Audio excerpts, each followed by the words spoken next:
I never imagined that a single night could unravel so much of my carefully constructed life, but there I was, standing in my dimly lit kitchen, stomach churning with panic as I replayed the events of the evening over and over in my mind.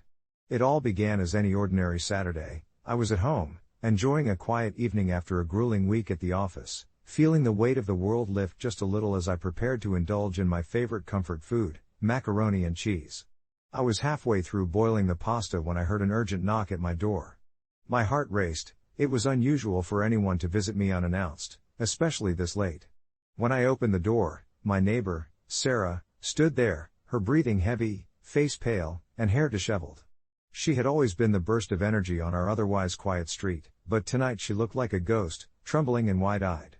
"We need to get inside, now," she whispered, pulling me into her apartment without waiting for a response. Before I could grasp the situation, her hand motioned to the window where I saw fear reflecting in her eyes as she explained something I could barely comprehend. She spoke of some chemical cloud that had emerged from the abandoned factory on the outskirts of town, claiming it was dangerous, potentially life-threatening. I could almost feel the air grow denser around us, but I was skeptical. It seemed bizarre and conjured images of a poorly written horror flick. Yet, the urgency in her voice cracked through my layers of disbelief, and I could see she was genuinely frightened. It wasn't long before the acrid smell wafted in through the window, causing immediate dread to claw at my chest. I had learned a little about chemistry in college. I knew enough to also understand that some poisons can fester without notice. A knot of anxiety tightened in my stomach as I shut the window and joined her on the couch, trying to piece together what we should do. As time passed in silence, the tension rapidly escalated. Outside, the muted chaos of sirens wailed in the distance, mingling with Sarah's quiet whimpers.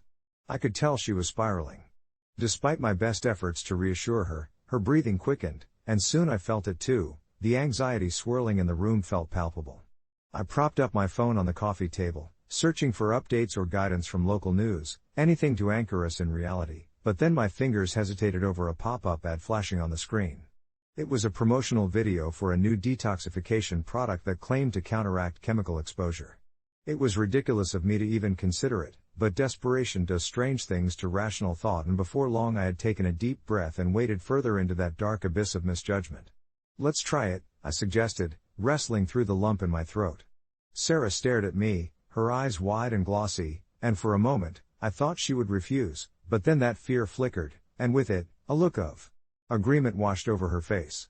We knew it could be a scam, we knew that it could be even worse than doing nothing, but there we were, both of us grasping for anything that offered hope. We mixed the strange powder into water, the eerie fluorescent green swirling into a murky blend. With shaking hands, we divided the concoction between us and downed it, the taste nearly bile-like, and much to my horror, I could feel a knot of guilt twisting inside me. Soon after we drank it, reality blurred against the rising terror of what we'd done, along with what was happening outside in our town. Perhaps I should have called someone, or maybe we could have just stayed indoors, but that ill-fated choice only paved the way for more panic. The minutes dragged on, and suddenly Sarah bolted for the bathroom, retching and wailing in horror. My heart pounded violently against my ribcage. I watched her in a disoriented state, confused about whether I should comfort her or be terrified of what the potion had done. She came back, crumpled on the floor, flushed and sweaty, and I could see the blame settling between us, thick like poison itself. I wanted to scream at her for suggesting it, she wanted to scream at me for going along with it. The reality of what we had done set like cold cement in my stomach, the dread consuming every ounce of rational thought. Nothing felt right anymore, and in that moment of chaos, I lost control. In an outburst fueled by fear, I vented what I really thought about her and the mess we had just dived into.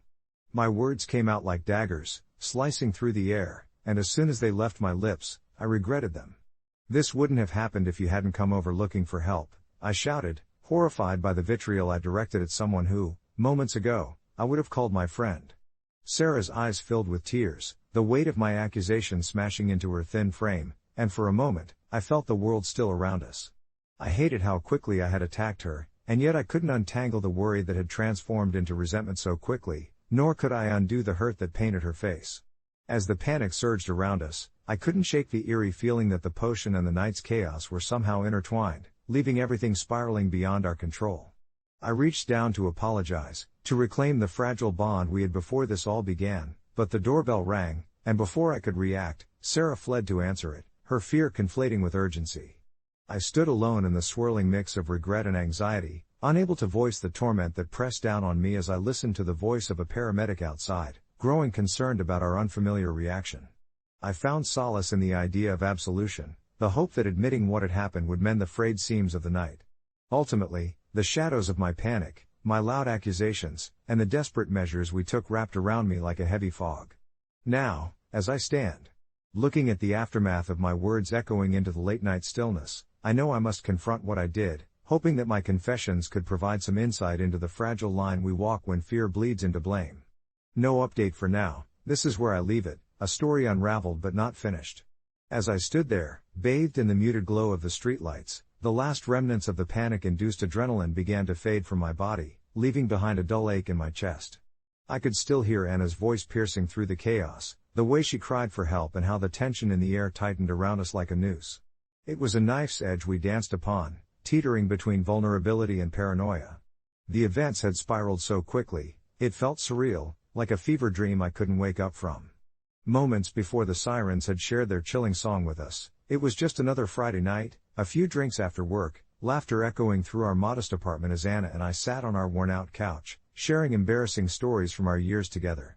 Things turned sinister fast, though, when a strange smell wafted in from our open window, smoky and acrid, an odor so sharp it felt like it belonged to another world.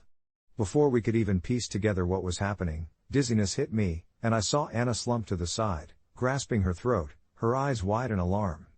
Panic surged through me in a torrent, my mind racing with a single mantra: save her. My world shifted as I flailed under the weight of responsibility.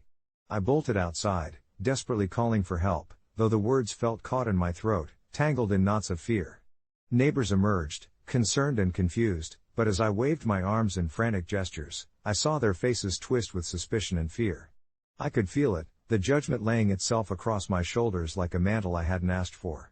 In my desperation, I grabbed the nearest object, anything to emphasize the urgency of the situation, and clutched a garden spade, wielding it like a knight's sword. My tone shifted as I pointed it at a group of bystanders, accusing them of negligence, of failing to see what was unfolding, the potential catastrophe waiting to bloom before our eyes. The spade, a symbol of my misplaced fury, had become an instrument of chaos rather than salvation. I could hear Anna yelling my name, her voice a distant sound that strained to break through the fog of hysteria. In that moment of sheer panic and misplaced aggression, I had become the very thing I was trying to combat. How could I have lost myself like that? The guilt crashed over me like waves, drowning my sense of reason. Eventually, shouting sirens jolted everyone, and professionals swarmed the scene, taking control, but they had seen me, frantic and armed, the chaotic shadow of fear painted across my face.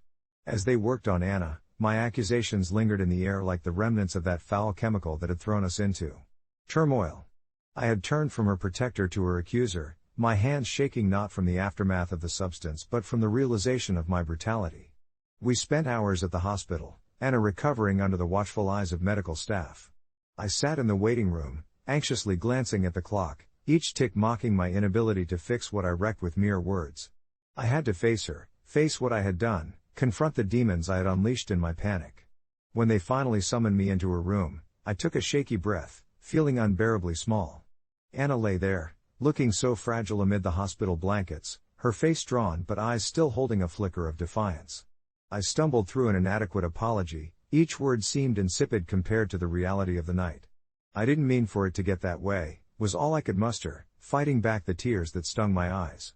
She just looked at me for a moment that felt like eternity, then asked the question that ripped through my heart: why did you turn on me? A question so piercing, I felt it carve itself into the very center of my being. I could have broken down right there, I could have explained how fear reshaped my mind, how the layers of security I felt crumbled when I saw her in distress, the confusion of not knowing if I could trust what my senses told me. But standing there, faced with the raw truth of my actions, I couldn't speak. Instead, I leaned forward, placing my head in my hands, my breath hitching with the weight of remorse I had been carrying. Seconds stretched into minutes, until I felt her hand on my back, a gentle reminder that despite everything, we were still together. The silence that followed held its own weight, both an apology and a question, an invitation to understand that sometimes the worst damage comes not from the hands that inflict harm but from the panic born from fear of losing someone you love. As we both sat in that fragile silence, we started to piece together our broken night. Anna shared her own fright, revealing how isolation and the feeling of abandonment in that chaotic moment tightened around her, just as my accusations had. Our hearts cracked open in the tender glow of understanding. There were shared fears and vulnerabilities that had twisted our perception that night, grief and paranoia woven into our bond. It was a moment of raw honesty, one that would not erase my actions but could potentially stitch up the wounds festering between us.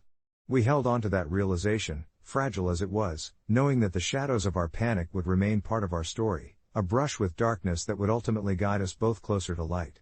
And now, standing outside in that stillness, I realize that the confession isn't about demonizing myself but about embracing the imperfections of love and fear. Admitting that we are both searching for absolution, not from the mistakes we make, but from the understanding that sometimes the horror lies in how we react when the ground beneath us gives way. Life, with all its fear and uncertainty, can bind us more tightly than we anticipate, leaving imprints we prefer to mask. But here, with my confession, I choose to confront rather than deny, sharing our tale as an unfinished thread, evidence of resilience in the heart of human frailty. I can't rewind the night, nor can I return the sharp edges of my accusations. Instead, I hope that in sharing this tale, we can both learn to navigate that fragile line between fear and love, tangled yet unbreakable, moving forward toward understanding one breath at a time. As I sit in the stillness of my dimly lit room, the hum of the street outside a distant reminder of life continuing in its usual course, I find myself drawn back to the events that transpired just hours ago, the night that transformed into a chaotic whirlwind of emotions fueled by panic and chemical memories.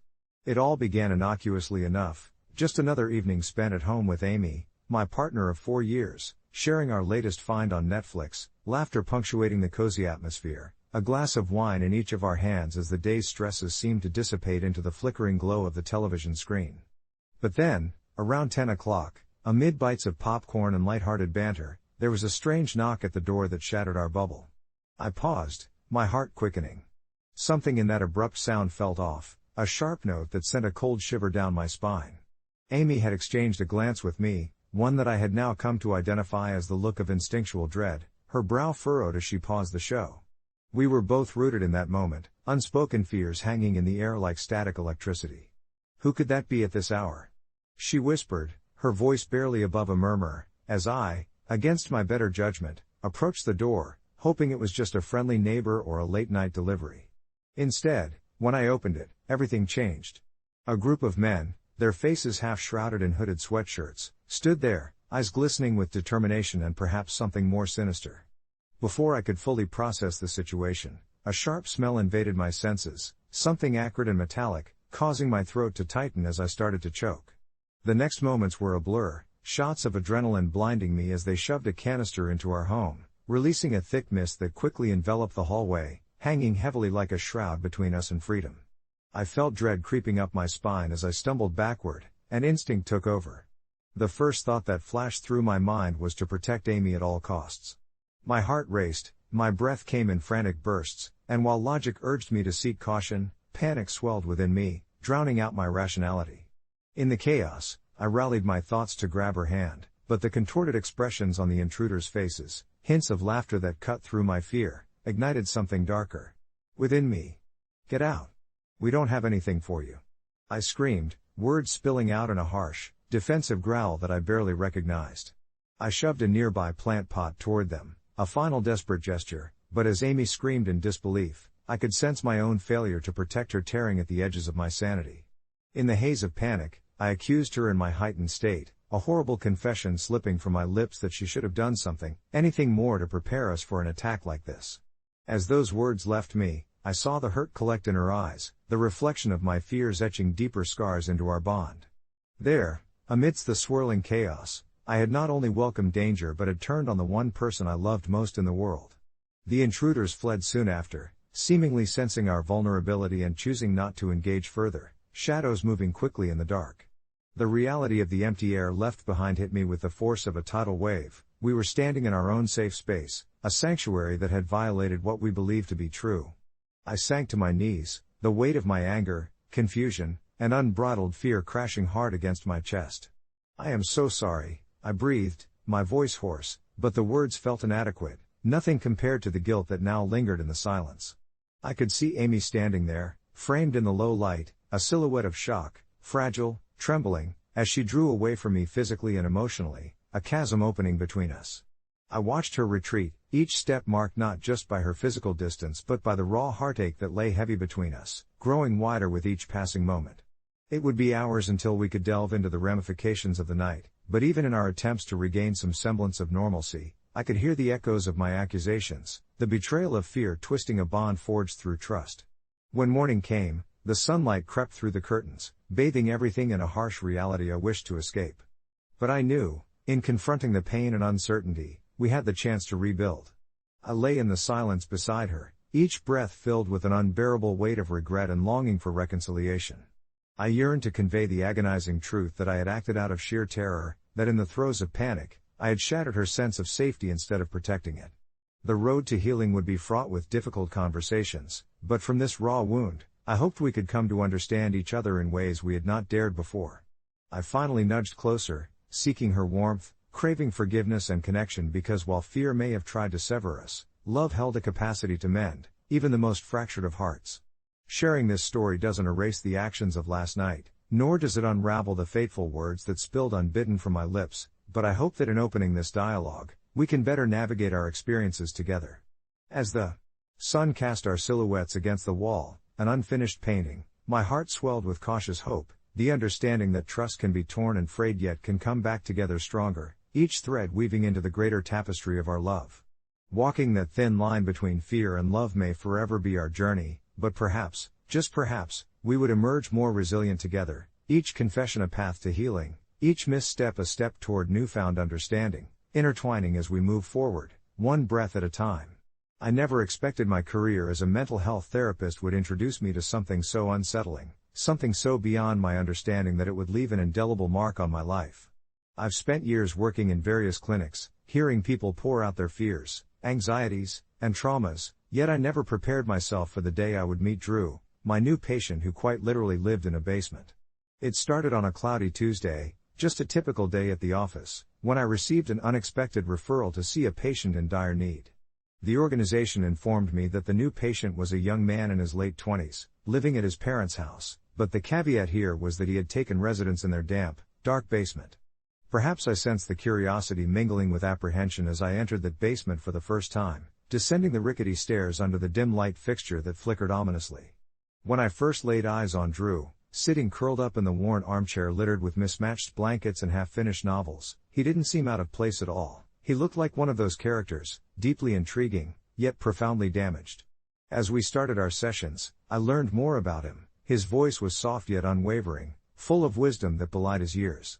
Drew revealed he was an aspiring writer, but his creativity was stifled not only by his crippling anxiety but a family history riddled with mental health struggles that seemed to hover over him like a thick fog. The reason he confined himself to the basement was twofold. 1, he felt safer from his overbearing parents, and 2, it had become a sanctuary where he could tiptoe along the fragile line between reality and his vivid imagination. Slowly, week after week, he unspooled the terrible tapestry of his life, and with every session, I felt more connected to him. I, too, grappled with a blend of empathy and unease, wondering if I was genuinely offering him the help he needed or simply peering into a disquieting parallel of my own existence. His stories had begun to weave themselves into my mind, and a mysterious bond developed between us, shrouded in mutual vulnerability and unspoken truths. In my gut, though, a nagging doubt began to creep in: had I crossed an unspoken line? The basement was replete with shadows that twisted and turned in an unsettling dance, and as I opened the door to leave every session, I felt as if I was stepping into a realm that was both captivating and deeply forbidding. One week, as Drew recounted a particularly harrowing tale about a character of his creation that mirrored his struggles, his energy shifted. There was something in his eyes then, a flicker, maybe of madness or sheer genius, it was hard to tell. I found myself holding my breath, sensing that I had stumbled into a fracture of his soul I wasn't fully prepared for. He mentioned a night he felt compelled to protect himself, drawn into a world where he blurred the lines between fiction and reality. He spoke of the basement in such vivid detail that I almost believed it concealed a world of its own. The conversation lingered like an echo in my mind, unsettling and captivating, and as we closed our session, he handed me a yellowed piece of paper filled with scrawled notes and sketches. "It's a character chart for my next story," he said, his voice quieter than usual. "But it's more than that, it's about me. I felt like a voyeur peering at the fragile flaps of his psyche exposed, and I saw visions of that basement, full of shadows, solace, and maybe something sinister, a vessel for both creativity and torment. In the days that followed, I found myself lost in thought about the stories he told and the meanings hidden beneath his words. One rainy evening, driven by impulse, I decided to venture to his home once more, convinced to understand the space that shaped Drew. As I approached the house, its haunted facade loomed in the dim light, the cracks in the walls seemed to mirror the fractures within the man I had been trying to help. I knocked nervously, and his mother opened the door with a distant look in her eyes, as if too lost in her own thoughts to notice my presence. She led me down to the basement without a word, and once again, I was swept into that dim world filled with shadows and silence.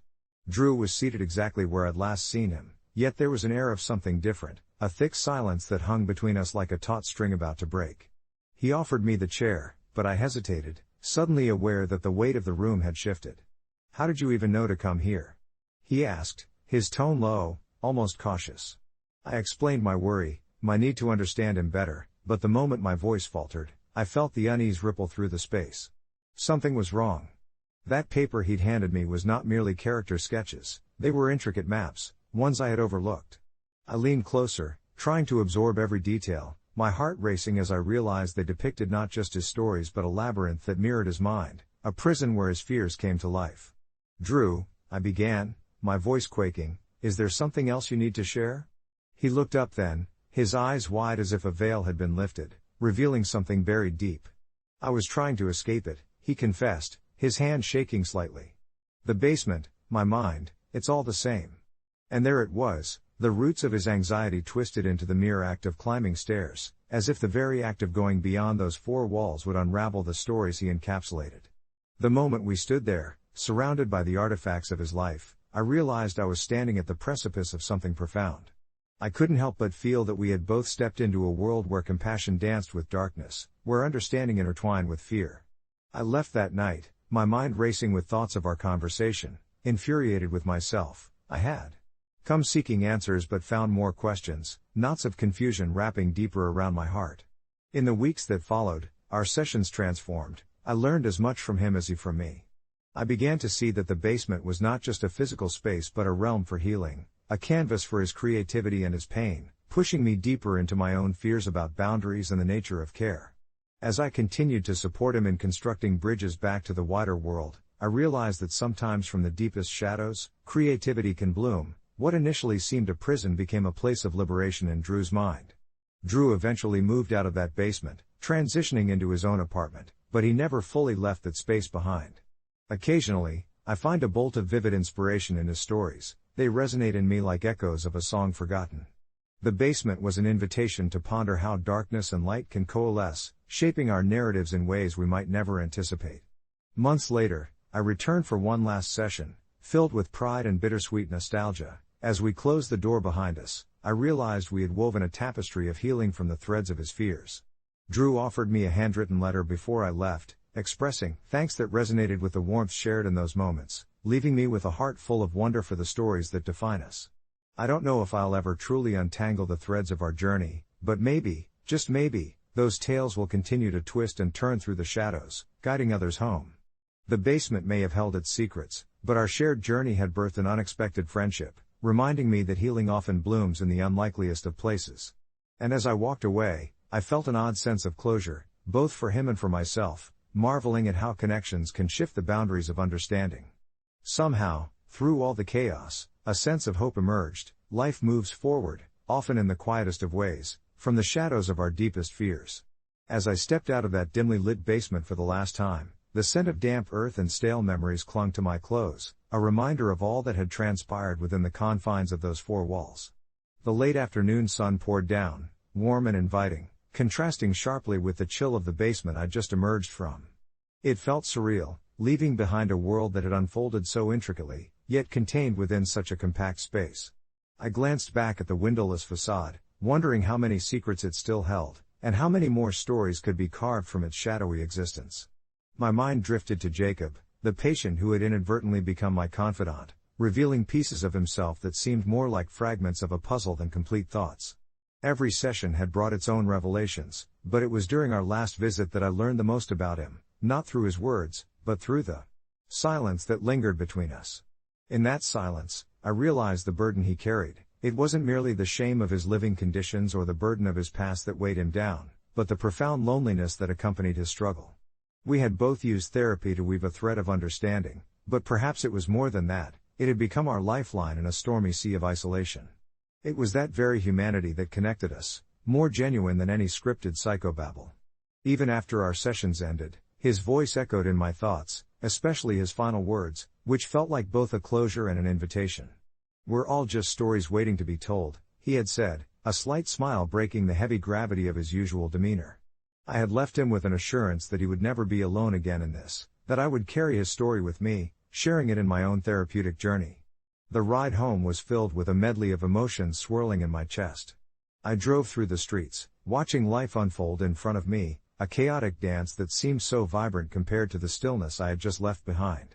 Children rode their bicycles, adults chatted idly on sidewalks, and the sun dipped lower on the horizon, painting the sky in soft hues of orange and pink. It struck me that everyone carried their own hidden struggles, akin to Jacob's. I could see snippets of their own stories passing by. The thought made me reflect on the inevitability of connection and how lives intertwine, often without first realizing our shared burdens. Late that evening, after a simple dinner of takeout sushi, I found myself drawn to my journal, compelled to somehow capture the essence of Jacob's journey. As I scribbled, I felt the weight of each word, the importance of preserving both his vulnerability and strength. I wrote about the laughter we shared, how he revealed fragments of his past in the safety of our sessions, the way he cracked jokes about his ex-girlfriends who lived in the realm of his memories, and how he took each poke of humor as a sliver to cut through his despair. With every stroke of the pen, I felt a release. I was processing his story while weaving it with my own appreciation for the resilience of the human spirit. In the weeks that followed, I kept Jacob in my thoughts more than I had anticipated.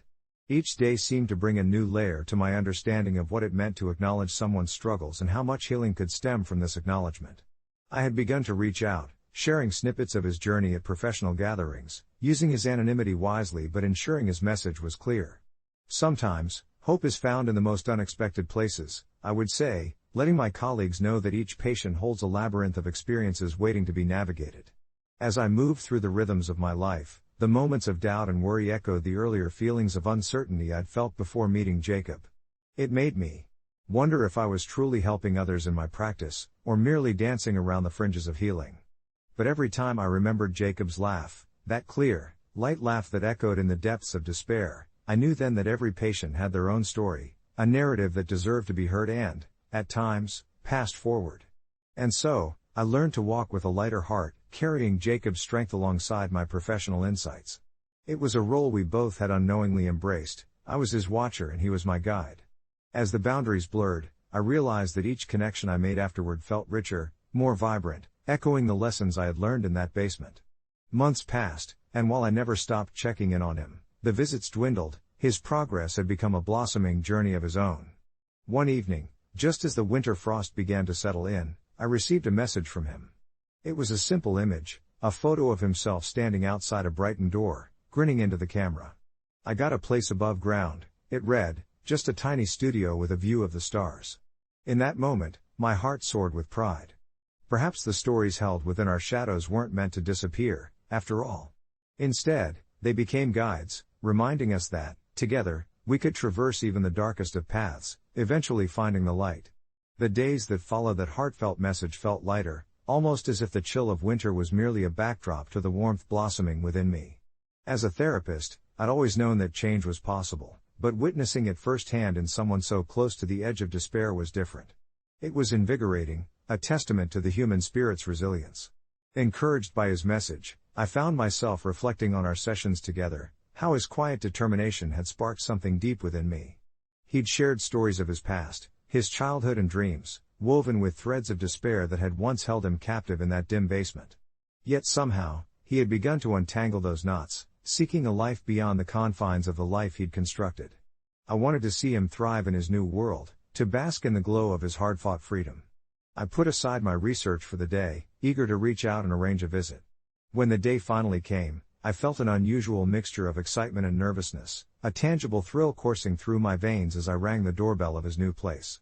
The tiny studio indeed had a view of the stars, twinkling brilliantly against the velvet night sky, and it felt miraculous to stand in this space that smelled faintly of fresh paint and new beginnings.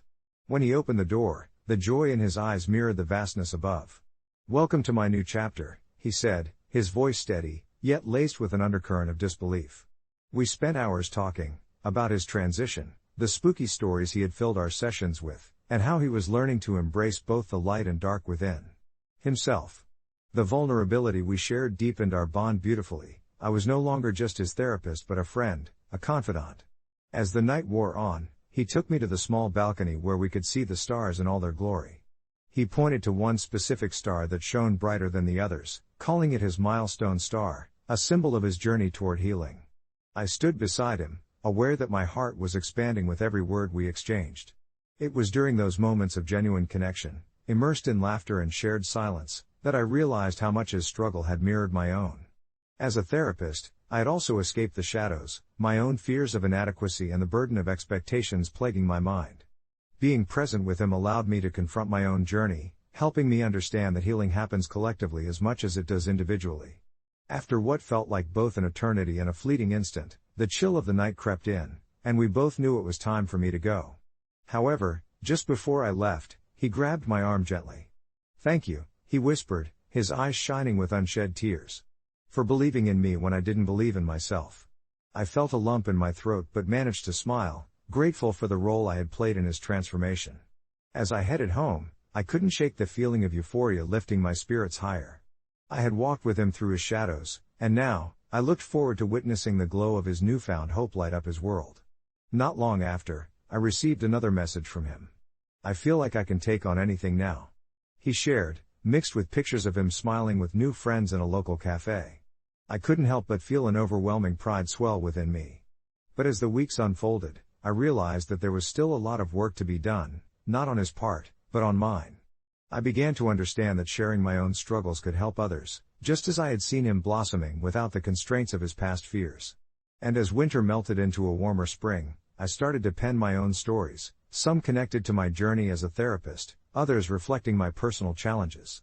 I found an unexpected community online, and in sharing, I diminished the power of those shadows that often tried to creep back in. While he stepped into life above ground, I was taking my own journey into the light. Together, we became beacons of hope, finding solace in our shared vulnerabilities and kindness for each other's pain. As we continued to share updates, our conversations illuminated the understanding that healing didn't have a finish line. It was messy, complex, and defined by moments of triumph and despair, but embracing those moments in our lives could lead not just to personal growth, but also to connection. So, when I reflect back on that basement and the struggles that transpired, I now see it as a sacred ground, one that birthed friendship, understanding, and the profound realization that the stories we carry don't just belong to us, they are threads woven into the fabric of humanity itself, binding us in our shared experiences. And sometimes, just sometimes, they bring us the light we so desperately seek. It was during one of those sunny Saturday mornings, where the golden light streamed through the kitchen window, casting a warm glow on the coffee maker and the half-eaten croissants on the table, that I found myself embroiled in an unexpected argument with my sister, Anna.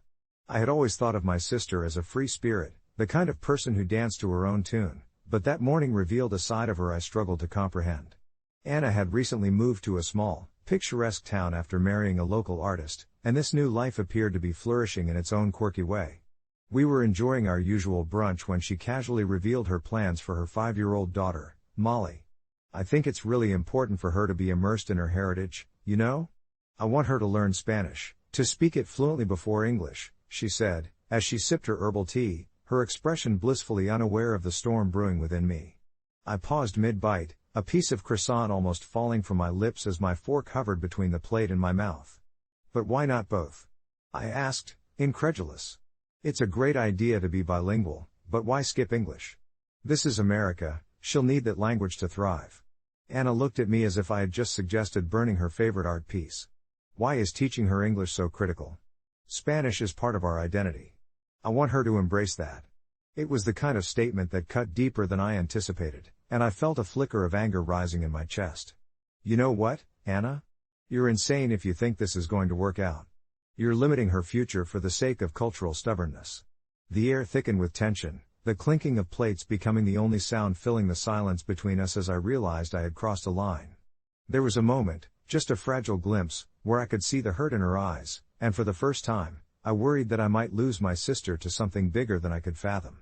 The two of us, sitting across from each other in that sun-drenched kitchen, felt as if we were standing on opposite shores of a growing chasm. I chased away the rising guilt with a sharp breath, but it only intensified. Anna didn't respond right away. Instead, she set her teacup down with deliberate care, as if to gather her thoughts.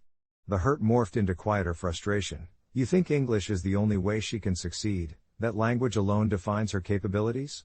You should know better than anyone how important it is for me to raise her, not just in one culture but in many.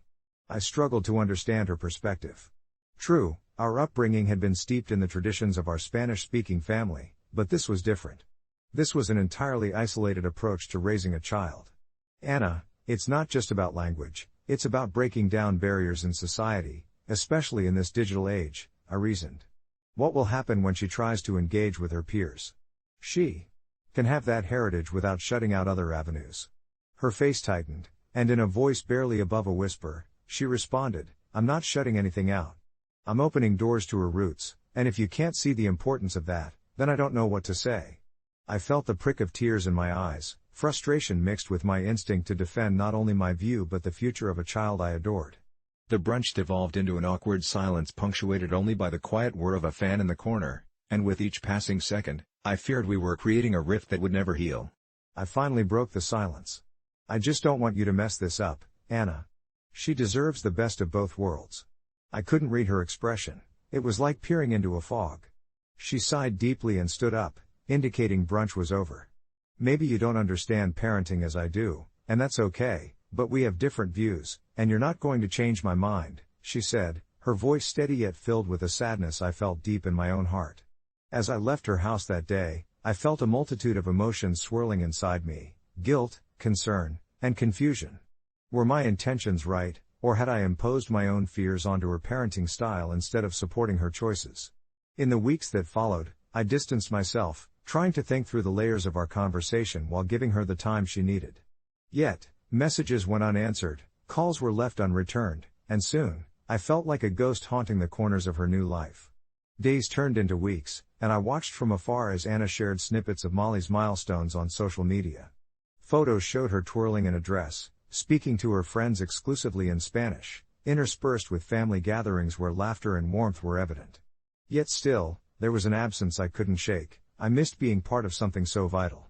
The turning point came when I received a surprise text from Anna one afternoon. Can you come over? Molly wants to share something with you. I felt a surge of hope and anxiety as I drove to her house. Once there, I saw Molly sitting cross-legged on the floor, her bright eyes lighting up when she spotted me. Auntie, I want to show you my new story. I wrote it in Spanish. Her enthusiasm was infectious. She pulled out a crayon and paper, presenting a series of drawings alongside Spanish words. Overwhelmed with emotion, I took a seat beside her, helping to read the words as she beamed with pride. In that moment, I could see how my sister's choice was shaping her daughter's identity. Yes, the importance of balance remained essential to me, but this was not the end of the world I feared it would be. It was a beginning. I turned to Anna, who was watching us with a soft smile, clearly happy to see our bond rekindle. You know, maybe I miscalculated, but Molly should learn everything she can, I confessed. I guess you're not insane, after all. Just passionate. Anna laughed, a joyful sound that filled the air. Let's teach her English together, shall we? As we sat together, sketching bilingual stories alongside a bright girl full of dreams, I felt a weight lift. It was in this shared experience that I realized understanding often grows from the seeds of difference, and sometimes, the best way to support someone you love is to embrace their choices, even when the logic of it doesn't fully resonate. In the months that passed, we built bridges back to each other, teaching Molly the values of her heritage and the languages of the world. And while we might not have agreed on everything, that day marked the beginning of a journey, one where we would each learn the language of love, compassion, and acceptance anew. Update: a month later, Anna sent me a video of Molly confidently reciting a children's song in both Spanish and English. She was proud, and so was I. We had found a balance together, and our family felt more united than ever. I knew, without a doubt, that every shade of culture and every word woven together contributes to a tapestry worth cherishing, one that we would continue to nurture hand in hand. As the weeks rolled on after that pivotal day, it felt like a weight had been lifted not just from Anna's shoulders but from our entire family. The tension that had once loomed over our gatherings evaporated, replaced by laughter and warmth that echoed through our living room during those weekend visits. I remember one particular Saturday vividly. The sun shone bright through the kitchen window as Anna prepared an elaborate brunch, her hands busy mixing batter for pancakes while the faint sound of children's laughter danced in the air. Molly, with her little apron tied around her waist, was beaming as she helped her mom, her small fingers smudged with flour, following along in a spattering of Spanish and English. Anna had started incorporating both languages into their routine, making it a fun game instead of an obligation. I watched them together, my heart swelling with joy at how far we had come. I had made it a point to join in and read picture books with Molly, choosing stories that were beautifully rich in both languages, and encouraging her to express her thoughts freely about them, as if we were weaving together our own little storytelling sessions soaked in bilingual charm. Yet, despite these nurturing moments, I still grappled with lingering worries about Anna's earlier stance on language. The implications of what had happened hung around like an old ghost. I often found myself questioning whether we'd truly harmonized our approach or if this newfound balance was temporary, a gentle breeze during a fragile season. One evening, after a family dinner filled with discussions and dreams, I felt compelled to broach that topic with Anna once more. We settled on the worn couch, the evening calming us into a cozy stillness as I leaned into the conversation. Do you ever think about how your perspective has changed? About all the things you once believed? I asked gently, taking care to keep my tone inviting. She paused, her brow furrowed in thought. I do, she finally said, a hint of vulnerability in her voice. I realize now that I was so desperate to hold on to our heritage, to shield her from the chaos of navigating two worlds, that I forgot how beautiful it could be to embrace both. It's like I was seeing a colorful sunrise through a foggy window. Her words struck me, resonating deeply. Our discussion flowed effortlessly as Anna shared how she had once feared that introducing English might dilute their vibrant Spanish traditions, but now she saw it as a way to enhance them. I admired her willingness to grow, to recognize that the act of sharing languages could amplify their family bond rather than divide it. This was indeed a lesson in resilience and love. I could see it shimmering in her eyes, a twinkle that hinted at a fresh beginning. As we spoke, the world outside seemed to fade away, the evening air soothing and infused with the scent of lingering spices from dinner. We reminisced about our childhood, the laughter, the chaos, the little moments that reminded us of why family was so important. It all felt so raw and real, like a warmth spreading through my veins. As we concluded our heartfelt late-night talk, something in me felt lighter, like the fog was finally lifting in my own perception of our family dynamics. A few weeks later, my phone buzzed while I was having my morning coffee. It was another video from Anna. I pressed play, and there was our little Molly again, this time standing proudly on a small makeshift stage, a stuffed bear in her arms as she sang a medley of both languages, her voice sweet and innocent. The audience? Her dolls lined up as if they were the most enthusiastic fans in the world. Look, it's our bilingual superstar. Anna texted alongside the video. Tears brimmed in my eyes as I watched the pure joy radiating from her tiny frame. Little did we realize it then, but we weren't merely teaching Molly. She was teaching us right back how to live freely within a melting pot of culture and language. You see, each day became a chance not just to express ourselves but to intertwine our journeys and uplift one another in the simplest yet most profound of ways. And now, as the memory of that vibrant Saturday whirled through my mind, I realized how much that journey had changed me too.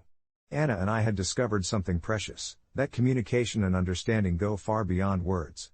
They were the true essence of family, of our shared stories, and the love that bound us tighter than any language ever could. I felt a sense of fulfillment as I recalled our earlier struggles, now merely stepping stones in the sprawling path of our family's narrative. Life may continue to throw challenges our way, but with each passing day, we would face them together, weaving the tapestry of language, love, and acceptance, even stronger. And perhaps one day, I would find the courage to share with Anna how inspiring this journey has been for me, how in cherishing both languages, we have built a legacy of love that I hope Molly passes on, in whichever language her heart chooses to sing. As the days gradually turned into weeks, our family dynamic transformed in ways I never fully anticipated. Evenings, once marked by tension and miscommunication, became vibrant sessions filled with laughter and playful banter, where the rhythmic cadences of both Spanish and English flowed freely around the dining table. Molly's bright smile seemed to radiate warmth as she whimsically switched between languages, eagerly explaining her day to us in a delightful mix that left Anna and me chuckling, wondering in awe at the incredible adaptability of a child's mind. There were moments, like when we jointly read her favorite story, the familiar characters dancing off the pages in both languages, that deepened my understanding of how multifaceted childhood can be, revealing layers of creativity and imagination I had always regarded as intangible until I witnessed it bloom before my eyes. Yet, woven into this delicate tapestry were the threads of occasional misunderstandings. For instance, during a family gathering, Molly inadvertently called her cousin a taco, meaning silly in Spanish, while aiming for the English word goof, sending the whole room into a fit of laughter, but also sparking a hushed moment of confusion as the adults exchanged bemused glances. It was these small mishaps that reminded us of the beautiful chaos interlaced through language learning, an essence not just of acquiring words, but also of forging connections despite missteps. I found myself reflecting on our own childhood lives as I watched Molly interact. Anna and I had faced our share of complexity, each entangled in our unique cultural roots, yet we had always hoped to unite those roots for her, not recognizing at first that our differences were exactly what could bring us closer together. One serene Sunday afternoon, while seated on the patio with my sketchbook brimming with wildflowers, I decided to pen a letter to Anna, one that expressed my gratitude for her resilience, for embracing the quirks of our evolving family dynamics, and for the lessons I had learned through her determination to keep our heritage alive in Molly's heart. It felt vital to communicate my thoughts, hoping to illuminate the bond we were growing not just as sisters, but as allies in this journey of parenthood. With each word, I sought to capture the essence of our melding cultures, striving to refine my expressions, oftentimes whispering them gently to the wind before transferring them on paper, hoping they carried the warmth of my affection. Once the letter was complete, I read it to myself, letting the sentiments wash over me like a soothing balm. When I finally shared it with Anna, her eyes widened, sparkled, and then softened, gratitude spilling from her voice as she hugged me tightly, almost as if the weight of our prior disagreement slipped away along with her exhale. In time, I gathered the courage to voice my thoughts about how this journey had helped me learn to appreciate all shades of language, an awakening that fueled newfound passion within myself, whispering to Anna how our commitment to communicate with love and understanding had reshaped the very fabric of our family. We agreed that we were forging a unique identity, nestled between our cultures, where the love we shared cared less about keeping score on which language was spoken when, and more about the emotional resonance behind every word, how a simple gracias could hold as much heart as thank you. This perspective brought us further together, allowing me to breathe easier in the warm embrace of our joint aspirations for Molly. As the seasons shifted, I often caught glimpses of Molly giggling with her friends, blending her playful banter, reminiscent of a little polyglot conquering the world with every cheerful note. One particularly vibrant afternoon, she elatedly invited her friends over for an impromptu language day in our backyard, where they huddled around crayons and paper, inspiration struck, and a flurry of illustrations of their favorite things burst forth, words fluttering between language borders like butterflies setting free. It struck me in that moment how these budding relationships would someday define her place in the world, building bridges and embracing differences with an open heart. I felt something shift inside, a blossoming of hope and a profound commitment to being a supportive figure in her life, as I knew deeply that no matter where her journey led her, we would be there as her unwavering support. Looking back now, the journey we embarked on was not merely about language, it shaped the pillars of our familial relationship, showing us the incredible strength found in vulnerability, teaching us that acceptance isn't always about being right or wrong, but rather about cultivating an environment filled with compassion and open-ended questions, nurturing apples from both our trees, allowing them to grow together in a delightful orchard. Those initial struggles now felt like whispered lullabies, reminding me of the beauty residing within patience, and as I closed my eyes at night, I felt a sense of peace wrap around me like a cozy blanket, grateful for the families we've built through honesty and love, knowing that this was just the beginning of a brighter story unfolding before us. In recent months, a strange sense of unease has settled in like a thick fog over my small suburban town, wrapping around the familiar streets and houses, suffocating the vibrant spirit we all once took for granted. I suppose I've always considered myself a typical American, blissfully navigating through life with a steady job at the local library, sharing coffee breaks with my fellow workers, and spending weekends stargazing in my backyard with my son, Ethan. But now, as I find myself scrolling through online discussions on platforms like Reddit, I can't help but wonder, how does it truly feel to be American these days? It started with simple conversations with friends, who seemed more reclusive than usual, avoiding discussions that led into anything resembling politics or current events.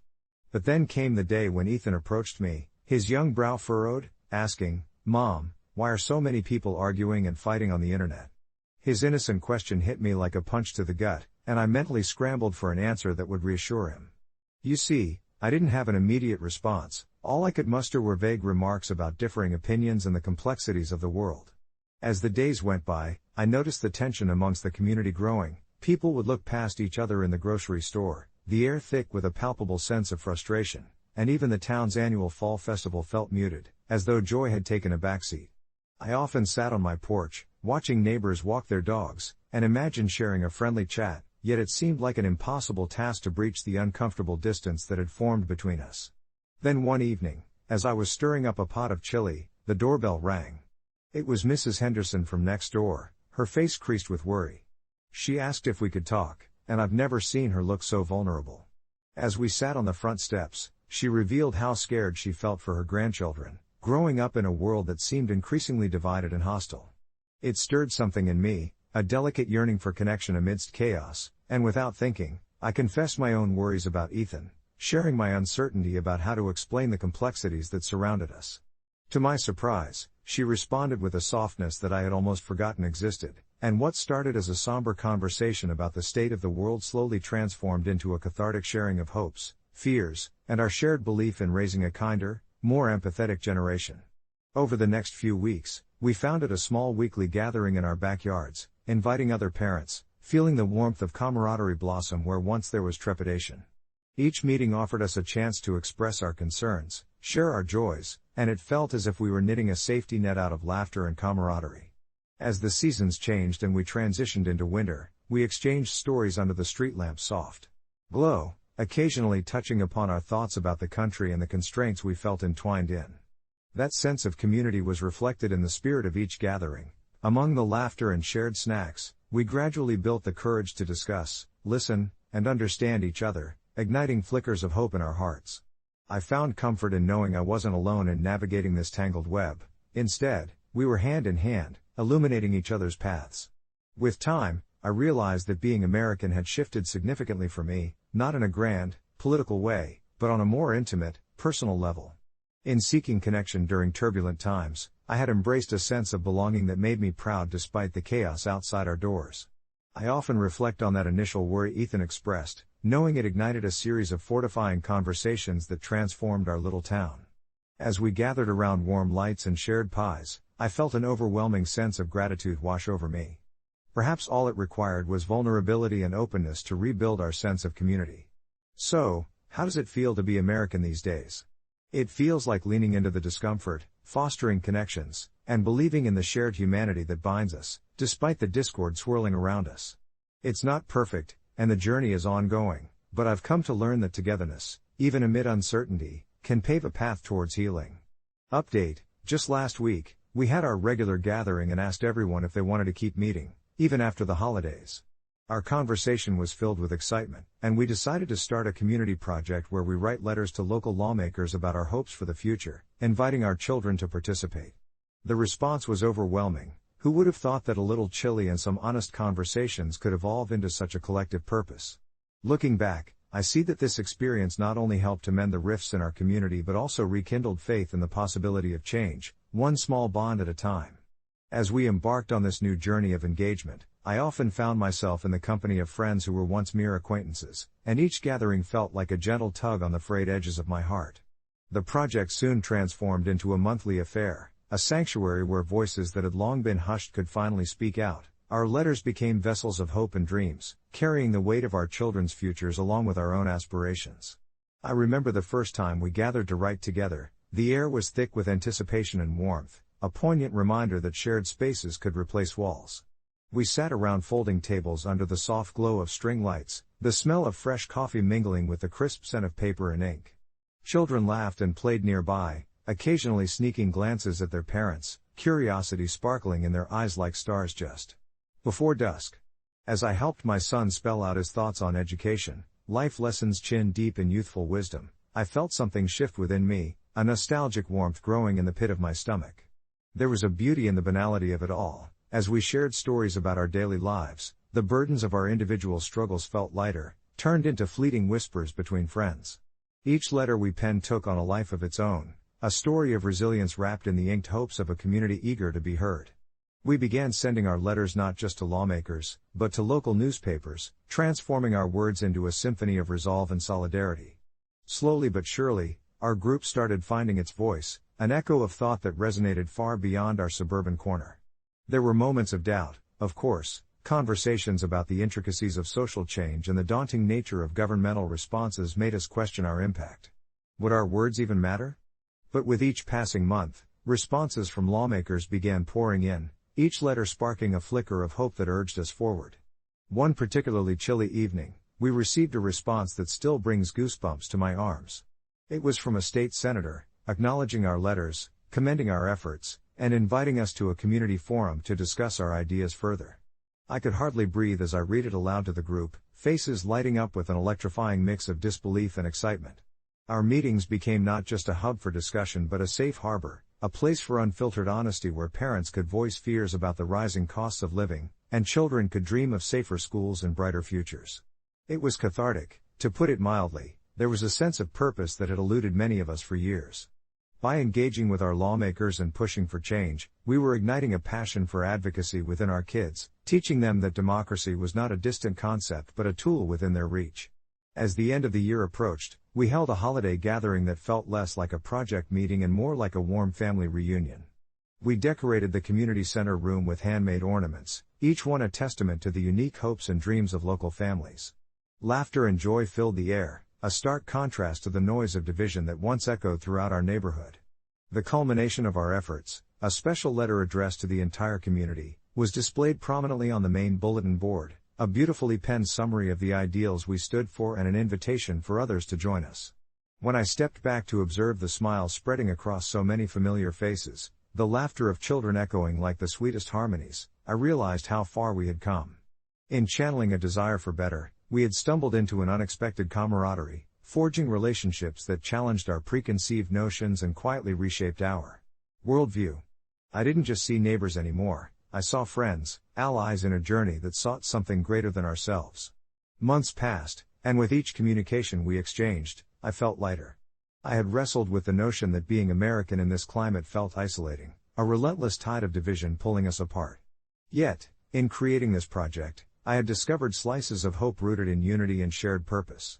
We might not solve all the world's problems overnight, but we had fostered a sense of belonging and possibility in a way that I hadn't realized I needed. Reflecting back, I now understood that being American today was not just about grappling with the headlines or the chaos that often filled our screens. It was about connecting with those around us, sharing our aspirations, and standing together for what we believed in. I found solace in community, the belief that change could be cultivated in small moments, like taking the time to listen, to reach out, and to warm a neighbor's heart over a pot of chili. So, as the seasons turned and our project continued to flourish, I welcomed each new day with an open heart and a mind eager to listen, grateful that sometimes it is in the collective that we find our individual strength. Update: just a few weeks after our final gathering of the year, the senator invited our group to the state capitol. It was a surreal experience, sitting in a large conference room surrounded by those once deemed unreachable. We presented our letters, our hopes, and our children's dreams. The room was charged with a palpable energy, one that urged us onward into uncharted territory.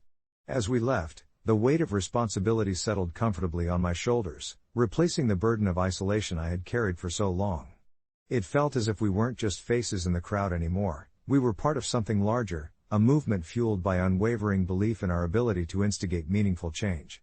Who knows what paths lie ahead or what stories remain to be written, but I am learning to embrace each moment, knowing that the journey often begins with a simple act of connection and a shared bowl of chili. As the weeks turned into months, each meeting brought more people and more stories to our gathering. We began to see familiar faces, those of the baker from down the street, the retired teacher who once ran the local after-school program, and even the barista from the cafe where I used to grab my morning coffee in isolation. The warmth of our little coalition created an inviting space that felt like home.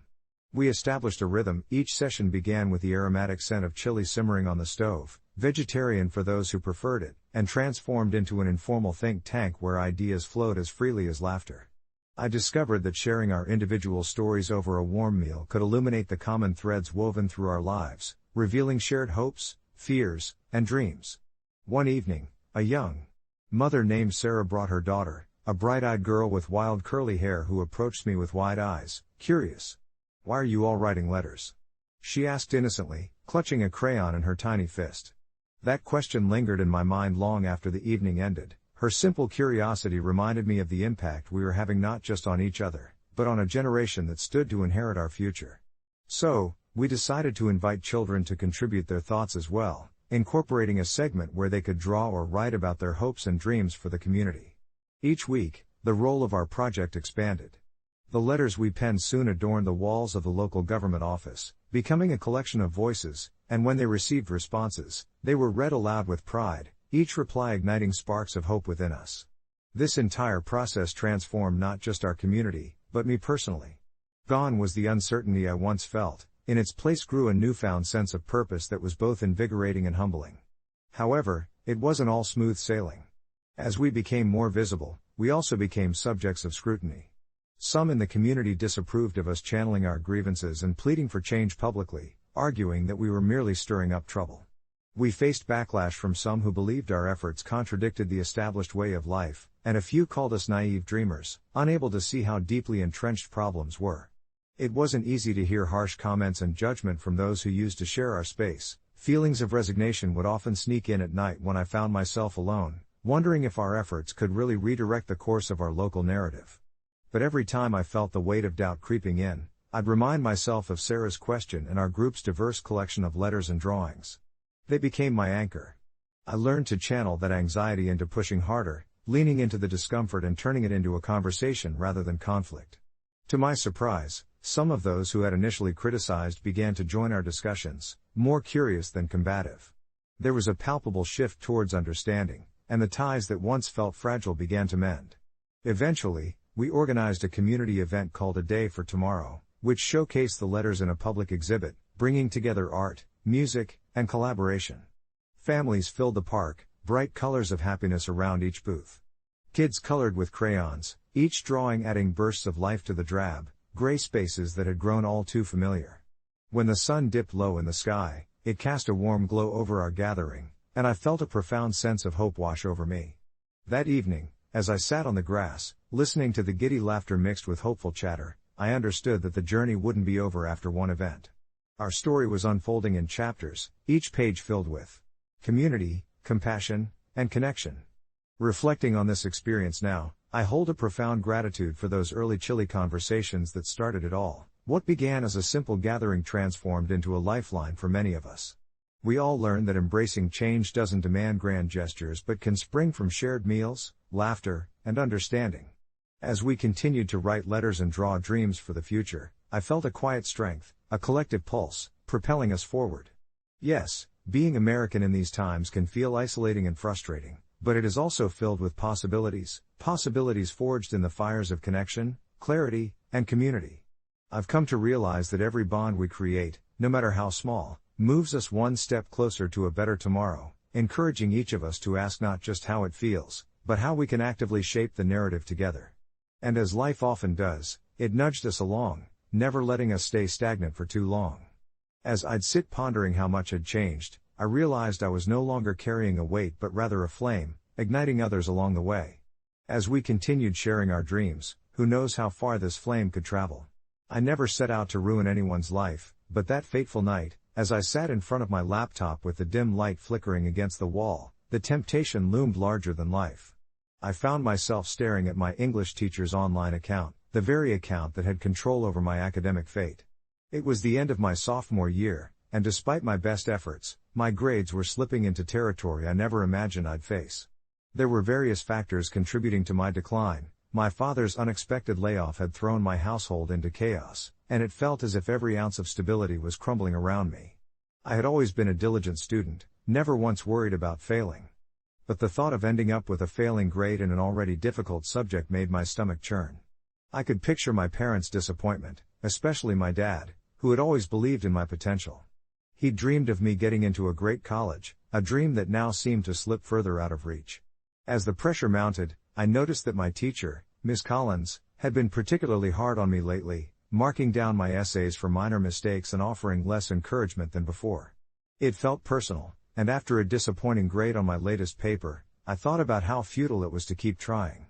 In a moment of frustration, I recalled hearing from a friend about a simple vulnerability in our school's online system that allowed access to faculty accounts. I'd never been the type to break rules, but the idea began to seep into my thoughts, whispering promises of relief. After tossing and turning for days, the doubt turned to resolve. That evening, as I sat down to research how to disable my teacher's account, I felt an odd mixture of excitement and dread coursing through me. It was almost like a game, except the stakes were my future. The process itself was surprisingly straightforward. I kept reminding myself that this wasn't just about my laziness, it was about unfortunate circumstances. With every click, I felt my ethical boundaries shift a little further. Just this once, I whispered to myself, the words barely escaping my lips as I braced for the fallout. It took less than 10 minutes to find the right settings and disable Ms. Collins's account. The immediate rush felt exhilarating, a wildly irresponsible thrill that coursed through me, but that euphoria was quickly dampened by the weight of the decision I had just made. Days passed, and I experienced a strange sense of relief in my classes. I knew my work would go unnoticed, and I could relax without the suffocating fear of failure hanging over my head. But guilt began to gnaw at me. My classmates' confusion when Ms. Collins was absent only added to the tension. They had no idea that I was at the center of it all, the anonymous puppet master pulling strings in the shadows. Each passing day felt like a mini eternity, the relief once felt now shrouded in shame. Driving home from school one day, I caught a glimpse of my father's hopeful face reflecting on the rearview mirror. I couldn't bear the thought of disappointing him, and the guilt continued to twist deeper into my subconscious. As I turned onto our street, an unsettling thought surfaced: what if someone found out? The implications began to feel real as I lay awake at night, replaying the moment of my decision over and over. Had I really thought this through? I felt like I was teetering on the edge of an abyss, ready to fall at any moment. And then, a call came through my phone one afternoon, a notification from the school board announcing Ms. Collins's unexpected absence due to health reasons, a shock that hit me like a punch to the gut. The mutual blame grew across the students, as they speculated on the cause of her absence. It felt like I was walking in a house of cards, and I had just blown a breath of wind that could bring the whole thing crashing down. Eventually, I chose to come clean. Sitting in front of a blank document hours later, I laid out everything: the pressure, the guilt, and most importantly, the fear of failure that had driven my reckless decision. It felt liberating, this carved-out confession, although I still trembled at what could come next. I sent it directly to Ms. Collins's school email, unsure of how she would react but hoping for understanding rather than punishment. A few days later, I received a reply that wasn't quite what I expected. Ms. Collins thanked me for my honesty, acknowledging the pressures students face and promising to support me rather than punish me. That day, I learned an invaluable lesson about integrity, resilience, and the shared burden of expectations. Feeling incredibly relieved, I stepped into my final exams with a motivation I had previously lacked. I didn't get perfect scores, but I didn't fail either. I learned that sometimes, the weight of our decisions can lead to unexpected revelations and growth. Reflecting on that period of my life, I still get chills when I think about how close I came to crossing a line I would never have been able to return from. To this day, I carry that lesson with me: honesty, integrity, and vulnerability can guide us through even the darkest decisions. Update: a few months later, Ms. Collins and I were paired at a school event, and she brought it up with a smile, acknowledging that my story had encouraged her to open conversations about mental health and pressure with her students. It felt surreal to laugh with her about it, and I understood that every choice matters, rippling across our lives in ways we sometimes can't predict. As I stood there, reminiscing about that surreal evening with Ms. Collins at the school event, a comforting warmth washed over me, stitching together the fragmented pieces of a time when my decision felt like a life or death situation. It was hard to believe that only months ago, I was a desperate teenager, standing on the precipice of failure, feeling invisible under the glaring fluorescent lights of a classroom that echoed with tension and judgment. That year had been a turbulent tide of anxiety and overwhelming expectations, where every test felt like an inescapable wave threatening to crash down on me. I remember how Ms. Collins, with her understated elegance and an ever-watchful eye, often noticed the tremors in our voices during presentations or the way we shuffled nervously in our seats during exams. But what struck me most about her was her passion for making the curriculum engaging, using humor and relatable stories to connect with her students. Somehow, this made the pressure feel even heavier. I didn't just want to meet her standards, I wanted to impress her. When I confronted that moment of vulnerability, the line between device and desperation blurred into that fateful choice. Disabling her account felt like both an act of defiance and a moment of deep betrayal. Yet, the weight of my subsequent guilt transformed into lessons I gradually started to share with my peers about honesty and transparency. After the event, our conversation meandered into deeper territories as we both reflected on how life decisions ripple outwards, subtly shaping the landscapes of our lives in ways we seldom acknowledge. Ms. Collins talked about her experiences, her own struggles with balancing expectations and reality, recounting how she had once been a high-achieving student too, feeling the suffocating pressure of attaining perfection. I listened, enraptured, realizing that behind her authoritative presence was a human being grappling with the same battles we all faced. That evening stands out in my memory more for its laughter than its tension. As we navigated the ebb and flow of our conversation, I felt an indescribable bond forming, one that transcended the boundaries of teacher and student. We were fellow travelers on this winding path of life, taking turns to share our stories, really listening to each other. Eventually, as the event wound down and we dispersed into the night, I walked away with a profound sense of closure and clarity about choices, acknowledging that sometimes the darkest moments of our lives don't define us. What truly matters is how we choose to learn from them and connect with others in the aftermath. Reflecting back now, I see how that incident influenced not just Ms. Collins but the entire class. More students began to speak up, sharing their stress and feeling validated in their struggles. It was a ripple effect, her candid acknowledgement empowering others to be open about their mental health challenges. I took pride in knowing my small act of sabotage had inadvertently sparked a larger conversation about self-worth beyond grades, transforming a potentially divisive moment into a collaborative effort to redefine success. As for me, I embraced my initial fear and shifted it into motivation, becoming an advocate within my school for discussions around mental health awareness, learning how to navigate the murky waters of failure alongside determination. I came to realize that growth isn't linear and that sometimes, we stumble into unexpected openings that allow for healing. And as time goes on, I can't help but wonder how many other stories are interwoven with ours, caught in the web of choices, redemption, and connection, forever rippling across the tapestry of our lives. It reminds me that every action, no matter how small, has its role, be it enlightening or obscure, and leaves an imprint on the heart. After all, we're all just trying to find our way, aren't we? Life continued to unfold in unpredictable ways after that fateful encounter with Ms. Collins at the school event. I found myself reflecting not only on my own journey but also on the lives of my classmates, each of us grappling with our own unique pressures. Every conversation seemed to dance with unspoken stories beneath the surface. I would watch as students shared their ambitions and anxieties, forming delicate threads connecting their aspirations, fears, and the instinctual desire to find safety in numbers. We had all learned to wear our facades, often presenting an image of confidence while battling doubts that gnawed at our insides. The pressure to excel remained heavy, cloaking our days like a fog that never fully lifted. Yet, something began to shift in me. As I grew closer to my peers, I learned snippets of their struggles. Some faced obstacles far greater than my fleeting brush with desperation. A classmate of mine, Jake, had been dealing with the ramifications of a home environment suffused with discord. Another, Sarah, was burdened by the weight of her family's expectations, contemplating medical school while harboring a passion for art. These revelations fostered a sense of camaraderie that seemed to weave us together like a vibrant tapestry. I felt compelled to create a safe space where, perhaps for a moment, we could shed our masks and be vulnerable. So, I organized a small gathering at my house one rainy Friday evening, inviting a few close friends over for a night of games and sharing, without the pressure of grades or judgment looming over us. The air was thick with laughter and the rich aroma of popcorn as we played ridiculous party games and debated who would win in a battle between superheroes. But as the night progressed, I steered the conversation to a quieter course, gently encouraging everyone to share something meaningful. Much to my surprise, the mood shifted from playful banter to genuine revelations. Secrets spilled forth like a release valve. I listened to Jake as he recounted moments of feeling trapped at home, how school felt like both a refuge and a battleground. Sarah opened up about the crushing weight of expectations, sharing her dreams of pursuing art that felt so beyond her family's understanding. As I shared my own story, the absurdity and depth of my decision to hack into Ms. Collins' account, the warmth of acceptance settled over us, binding us closer as we embraced each other's truths.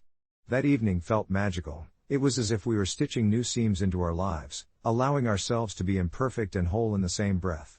Days turned into weeks, and our small gatherings morphed into regular meetings, where we'd share laughter intermingled with vulnerability, creating an environment ripe for growth and support. There was something beautifully comforting in knowing that we each held space for one another. Conversations about our dreams and strategies on how to navigate the murky waters of life filled the air, insignificant moments transformed into significant lessons, the ripples of which spread far beyond our cozy circle. The bonds we forged became an unspoken agreement. We would lift each other up through challenges, remind one another that vulnerability is strength, and dissect the chaos of high school together. By the time graduation approached, I could see the change in my friends. Their faces bore a certain glow, a confidence they hadn't possessed before. We were stepping into new chapters, but whatever uncertainties lay ahead, we now had this constellation of support that sparked the courage to tackle life's unpredictability. On the last day of school, standing outside the building one last time, I felt an overwhelming gratitude for the connections we had created. As we hugged, snapped countless pictures, and made promises to stay in touch, I was hit with a profound sense of closure. I knew that the ripples of our choices had tangled beautifully. We were no longer just individuals lost in the struggles of adolescence. We were a group, connected by experiences that molded us into who we had become. In the quiet corners of my mind, I reflected on Ms. Collins and the impact of that one fateful decision. She had not only inspired me to be honest in my struggles but had also unknowingly set off a chain reaction that taught so many of us the value of openness and connection. As we prepared to step into the future, I whispered a silent thank you to the universe for the divine messiness of our intertwining lives and the lessons that inevitably came from forging connections, even in the most unexpected and challenging of circumstances. After all, we're all just navigating uncharted waters, aren't we? The moment my brother Caleb handed me his phone, I felt an inexplicable chill settle in the pit of my stomach. Could you check something for me? I think Jess might be hiding something, he said, his voice barely tinged with uncertainty. Jess had been Caleb's girlfriend for just over a year, and while I had always found her charming and intelligent, there was an underlying tension that seemed to cling to her whenever I was around. It was as if she had constructed an elaborate house of cards in her life, and I was about to be the wind that brought it all crashing down. I sat down on the couch, the familiar scent of fresh coffee and the faint sound of rain tapping against the windows creating a warm cocoon around me, but the gravity of the situation pulled my focus. I opened Caleb's messages, hoping to find some innocent indication of Jess's newfound secret instead of finding any wrongdoing. As I scrolled through conversations filled with typical banter, one unfamiliar name caught my attention. It belonged to a Casey, someone who seemed to take up an unexpected amount of Jess's time, nights spent studying together, late-night texts that were anything but casual. An uneasy feeling settled over me.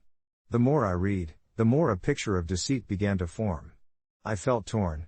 Jess had always treated me kindly, had welcomed me into their shared world like a sister, yet here I was, caught in the web of someone else's potential infidelity. When Caleb's voice broke through my thoughts, asking what I found, all I could manage was a half-hearted shrug. Nothing, just some study group. But the unease lingered. Over the following days, I found myself looking at Jess through a different lens, noticing the small signs that now seemed glaring, her constant checks of her phone even when she was with Caleb, the way she smiled a little too brightly whenever someone else mentioned Casey. One rainy afternoon, I couldn't contain my curiosity any longer. When Jess called me for a casual lunch, I found the courage to broach the subject in a light-hearted way, hoping to gauge her reaction without being accusatory. "So, how's your study group with Casey going?" I asked, letting the words hang in the air. For a moment, she froze, a fleeting shadow of panic crossing her features before her smile swiftly returned, though the tightness in her eyes betrayed her. "Oh, Casey? He's just a friend from class. You know how studying can get." There it was, the slight stutter in her tone and the way she looked away. My heart sank. I had to say something, confront her lies head on, but the thought of doing so felt like stepping into a minefield. I convinced myself to keep watching, to gather more evidence for Caleb. Days turned into weeks, and the sense of dread grew heavier, my conscience pulling me in two conflicting directions, one saying to protect my brother and the other warning me to respect Jess's space, the fragile veneer of our friendship hanging by a thread. Eventually, during a family dinner, I found myself sitting across from Jess, her laughter blending into the warm melodies of my parents' bantering.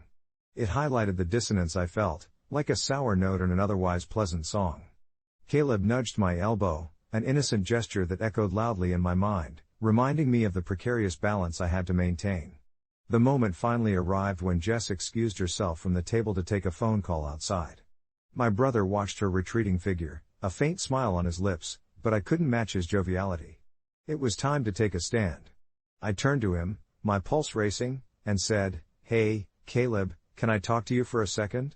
I dragged him to the quiet of the hallway, the soft hum of family chatter fading into the background. "I think Jess might be lying to you," I blurted out, my words tumbling over each other, fueled by relentless guilt and desperation. His expression shifted from casual to concerned, then to pained disbelief. "What do you mean?" he whispered, the weight of my accusation hanging in the air like a storm cloud. I hesitated, wrestling with my conscience, but the evidence amassed within me finally burst forth. I recounted my findings, how Jess's demeanor shifted, the text that felt all too personal, the way she avoided the topic when prompted. Caleb's face blanched, his mouth went dry as he processed my words. I immediately saw the doubt sketched across his face, the whipsaw of emotions flashing in his eyes, from denial to anger and finally to the cold, hard truth that lay just beneath the surface. Jess returned just in time to witness the storm brewing between the two of us. The atmosphere shifted palpably, and often the truth is that you don't need a hurricane to reveal how stormy the waters are underneath. A single ripple can cause the greatest waves. When she cornered us, she could sense the tension, her smile faltering, and in that moment, I felt the breath of regret freeze in my throat. The confrontation was swift and brutal, Jess unraveling before us like a fragile thread, her words spiraling into a defensive and contradictory mess. It had taken everything in me to voice the truth, but in the end, I merely felt hollow as Caleb grappled with the aftermath of my revelation. Jess defended her actions as innocent until proven guilty, caught in a lie but refusing to completely break down. Each attempt she made to regain his trust slipped further away, like sand through her fingers.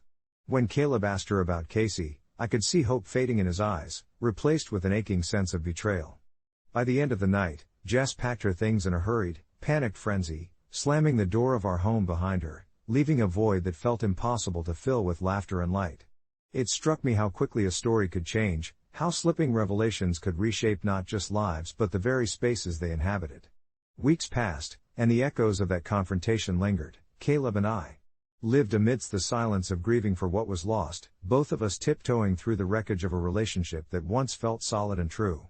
I thought I had captured a villain in Jess, yet I found myself in an unintended duel with my own integrity and the bonds of brotherhood.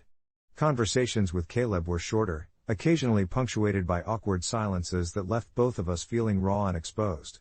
I began to wonder if I had overstepped, if my loyalties to my brother had come at the cost of a friendship that might have merely needed a bit of time and honesty. It was a dangerous game to play, caught between being the good sibling and the potential destroyer of dreams. Yet, as my brother began to heal, slowly piecing together his heart, I learned that sometimes the hardest truths have to emerge to clear the air, no matter how painful. Caleb found solace in time spent with friends, rebuilding his foundation and exploring new paths, while Jess became a memory too volatile to unpack right now. Months later, as winter settled in, snow blanketing our world in peace, I found myself reflecting on that chaotic time. Unexpectedly, I received a text from Jess, nothing substantial, just an apology. It carried the weight of her unburdened heart, a message of acknowledgement that seemed to hum with a quiet sincerity. "I was wrong, Caleb deserves better, and I am sorry for everything." My chest tightened as I contemplated sending it to him. Would he even want to know? Would it open old wounds? In that moment, I realized that life's intertwined paths shape our journey, they twist and turn through relationships in ways we can't always foresee. Perhaps the conclusion lay in forgiveness, not just for Jess, but for me too, for flaws as we all do. With time, the shadows receded, and emotions transformed into memories, leaving us both a little more tender but a lot more resilient. Life continues to curve into unforeseen directions, but I cherish the lesson of honesty in relationships, the quiet understanding that sometimes being someone else's support means asking the hard questions, even if it feels like you're lost amidst the whispers of doubt. And that is where, stripped back to the essence of our shared humanity, we all linger, between mistakes and redemption, in the heart of being imperfectly human. As I reflect on how my journey unfolded, I can't help but recall all the little moments that led me to that fateful encounter with my brother's girlfriend. It had begun as a regular Saturday afternoon, sun-dappled and lazy, the kind where time felt infinite. I was tidying my small apartment, Putting on a podcast that spiraled from true crime stories into the endless chatter of Reddit threads, a guilty pleasure I often indulged in while organizing my life. Somewhere in the background, the hosts debated a post titled "A Myth Asshole for Ruining My Brother's Relationship?" The words lingered in the air, resonating with my own bubbling thoughts.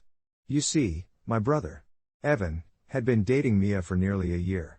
At first glance, they seemed perfect for each other, their laughter echoing through family dinners. But as the months slinked by, little discrepancies began to prick at my intuition. I'd catch Mia giving evasive answers during simple conversations. If Evan asked her something seemingly innocent, she'd quickly change the subject or brush it off with a laugh that felt too forced. My protective instincts kicked in, and the more I observed, the more my unease mounted. One evening, I invited them over for dinner, eager to get a deeper glimpse into their relationship. The three of us sat around the wooden dining table, the aromatic smell of baked chicken wafting through the room. As Evan poured glasses of wine, I caught Mia's eyes darting toward her phone like a trapped bird seeking freedom. I tried to pull her into the conversation with stories of our childhood, hoping to bring a nostalgic warmth to the air. Yet, when I mentioned the time Evan tore his favorite t-shirt at the annual family picnic, I saw her brow furrow ever so slightly, and my stomach dropped. It seemed, in that fleeting moment, she had no idea what I was talking about. Intrigued, I pressed on, casually bringing up old family tales, noticing how her smile became increasingly strained. By dessert, she seemed little more than a perfect stranger sitting at my table. The evening wore on, laughter fading into polite smiles, and as the last plate was cleared, Mia excused herself. I was left with Evan, who looked so content, unaware of the unease that had tightened around my chest. I found myself grappling with a moral quandary. Did I bring it all up and risk ruining his happiness? Or did I quietly dismiss the nagging doubts festering inside me? Days turned into weeks, and the lingering doubt settled into my routine like a heavy quilt, suffocating and uncomfortable. I couldn't shake the thought that something wasn't right. Then I stumbled upon a post from a mutual friend on social media, a photo captioned with a location that made my heart race. Mia had claimed to be out with friends that day, but the photograph clearly showed her at a local cafe with someone I didn't recognize, a man, laughing and leaning in closer than friends should. That gut instinct ignited like a wildfire. I felt I owed it to Evan to confront Mia. The next Sunday, I was thrust into the role of an unwitting detective. I invited Mia over under the guise of wanting to hang out, my heart pounding as I collected my thoughts, preparing for what would unfold. We sipped tea in casual silence until the air thickened. I casually mentioned the photograph. Her eyes widened almost imperceptibly, and I could feel every nerve ending in my body come alive with tension. "Oh, that was just a friend from college," she blurted, and I saw in her demeanor what I had feared, a slip, an inflection that rang hollow. "We were just catching up." It would have been simple to drop it there, to dismiss the sick feeling pooling in my gut, but something inside me made me push further. The moment stretched as we talked, dissecting her explanations, and with each feeble justification, her facade began to fray. I found myself caught in an emotional tempest, feeling as if I were standing on the precipice of betrayal from my brother, knowing full well that the truth I sought could lead to devastating consequences. In the end, my apprehension dissipated when Mia confessed, her voice shook, sincerity washing over her. "I didn't want to hurt Evan," she said, tears brimming. "But I felt trapped in our relationship. There's someone else, yes, I've been seeing him, and I thought if I avoided betrayal by lying, it wouldn't hurt him as much." There it was, raw and exposed. She had caught herself in the web of a lie, and the weight of it pressed hard against my chest. I now had the burden of this knowledge not only for myself but for Evan. When I eventually shared everything with him, I felt that peculiar mix of resolve and heartbreak, knowing the path forward was strewn with strife but also clarity. As he processed the news, I felt empathy anchoring me amidst the unfolding chaos.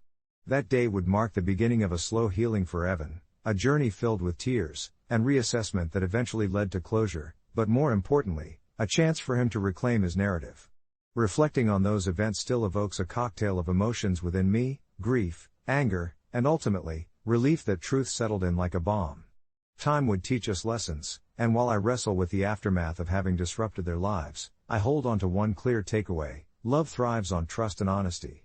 Even as the shadows of uncertainty loom, I am thankful for the light that chased them away, reminding me of the importance of integrity in our ties. And poignantly, I found myself nestled within the web of imperfect humanity, each thread a testament to the resilience of our hearts. This is where I linger now, at the crossroads of relationships and honesty, learning to navigate my own role within life's beautiful, complex tapestry. As I stand at this crossroads, the days slowly unravel, each bringing its own share of contemplation and dialogue, not only with the people around me but also within the quiet corners of my mind. The initial chaos that my actions set in motion has settled into something softer, more contemplative, akin to the lingering echoes of a storm that has passed, leaving only the calm light of dusk in its wake. I find myself revisiting the conversations I had with my brother, Ethan, and Jess, the woman he was dating. She has since become a stranger, not for lack of connection but for the intricacies that emerged when the truth shattered the slightly gleaming facade we had shared. Every time I reminisce about that night, I remember the gentle hum of the ceiling fan above me, casting playful shadows on our faces as we sat around the dining table, the remnants of takeout strewn, forgotten, a faint aroma of spice lingering in the air. It was supposed to be an ordinary get-together, one of those fond reunions where laughter and teasing flew as easily and freely as the drinks. In hindsight, I understand it was those very moments that held the seeds of discontent, edged with secrets and suppressed whispers. The evening turned when I casually mentioned a conversation I had overheard a few weeks prior, settling into the comfort of familiarity. I didn't intend to spark anything dangerous, but when Jess's gaze faltered, a flicker of tension darting across her face, I recognized a vulnerability hidden beneath her polished exterior. I could feel it in my bones, something was off, as if I had stumbled onto an unseen fault line between friendship and honesty. My words became a mirror reflecting back not only her reaction but also the complexity of each of our lives that felt so simply woven together at first glance. The once warm smiles turned brittle as I sensed uncharted territory emerge, and my heart raced in response, caught in the thrall of worry and confusion. Was I the villain here? How had these simple words unleashed a storm I had barely understood? In the aftermath, Ethan's hurt echoed through the walls of our shared memories, changing their texture, creating waves that rippled through every interaction, leaving me grappling with my own lingering guilt. I had unintentionally stripped away the safety of their shared world, and for that moment, the world felt heavy with uncertainty, casting shadows that felt almost unbearably long. Yet, as time unfurled, I witnessed them begin to untangle their own narrative, seeking solace in honesty that transcended the initial hurt. Watching from a distance, I felt a shift. Ethan, brave and resilient, began to reclaim his agency, powerfully confronting the threads that had sought to bind him in silence. Jess, caught amidst the chaos, sought forgiveness and healing. Her armor had cracked, revealing vulnerabilities that she had hidden even from herself. It was beautiful, and painfully raw, to see two people who loved each other engage in this intricate dance of possibility and renewal. As for me, my perspective widened, becoming a reflective pool where I realized that love is not merely an idealistic construct but a battleground where truths and lies intertwine, a place where both light and shadow dwell. I became a witness to their vulnerability, harboring an understanding that while I had played a part in unearthing the lie that had woven through their relationship, the journey towards honesty was one they had to undertake themselves. I learned that the path to healing is never straight but often obscured by the fog of fear and hesitation, yet it held the promise of growth and restoration. Now, as I sit alone in quiet reflection, the air filled with the soft rustle of leaves outside my window, I understand the importance of navigating these murky waters.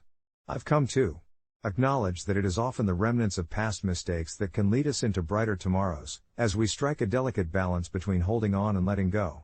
Savoring the bittersweet experiences leads us to a deeper communion with our humanity, revealing that perhaps, in the end, we are defined not by our flaws but by our resilience in overcoming them. As I ponder this, I remind myself that even amidst uncertainty, love, raw, honest, and sometimes painful, thrives through the knowledge that we will stumble, yet in our stumbling lies the chance to rise anew. Here, nestled firmly in the fabric of our entwined lives, I find solace, realizing that the heartbeat of humanity, fraught with misunderstanding yet rich in love, will continue to guide us through the ever-evolving journey of connection. It was one of those mundane evenings that seemed endless, marked by the soft glow of my laptop screen illuminating my small, cluttered apartment. Like many of us do these days, I found myself scrolling through social media, half paying attention to the world around me.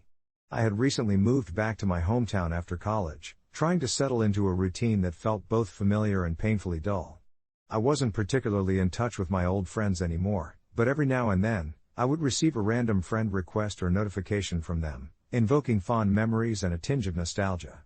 That evening, however, the mundane spiraled into the unexpected as I stumbled onto something I wish I hadn't.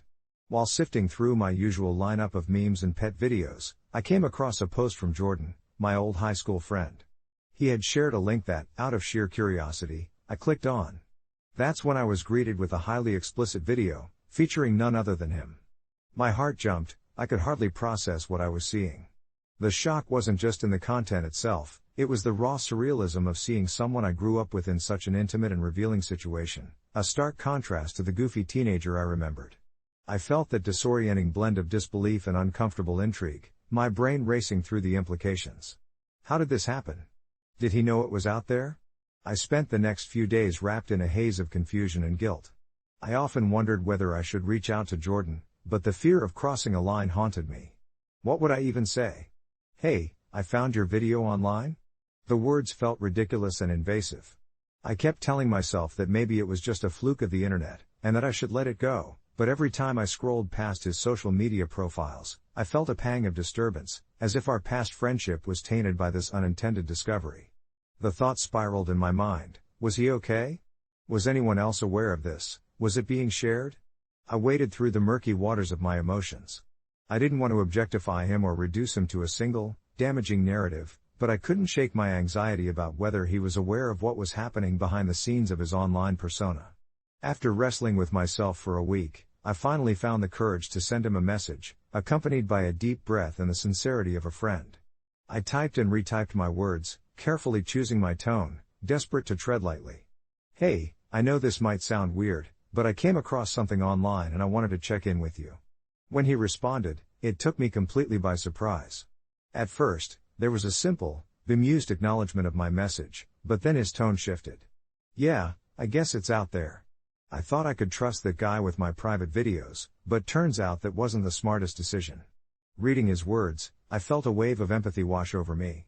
There was no anger or embarrassment in his reply, just a resigned acceptance of the mishap, an acknowledgement of his choices, the nature of trust and intimacy in this digital age.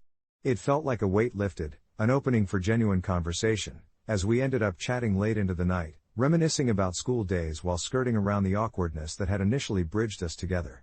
With every message exchanged, I realized how important it was to extend our understanding to one another, to let each other live beyond the confines of our past selves, and come to terms with our humanity, flaws and all. As days turned into weeks, Jordan and I gradually rebuilt our friendship. He shared more about his experience, how the moment had taught him to be more careful with his choices online. I admired his resilience, how he embraced this new reality instead of hiding from it. It became clear that the incident, while unfortunate, had led to a deeper understanding of trust and vulnerability in relationships, guiding both of us into a more profound and honest connection with each other.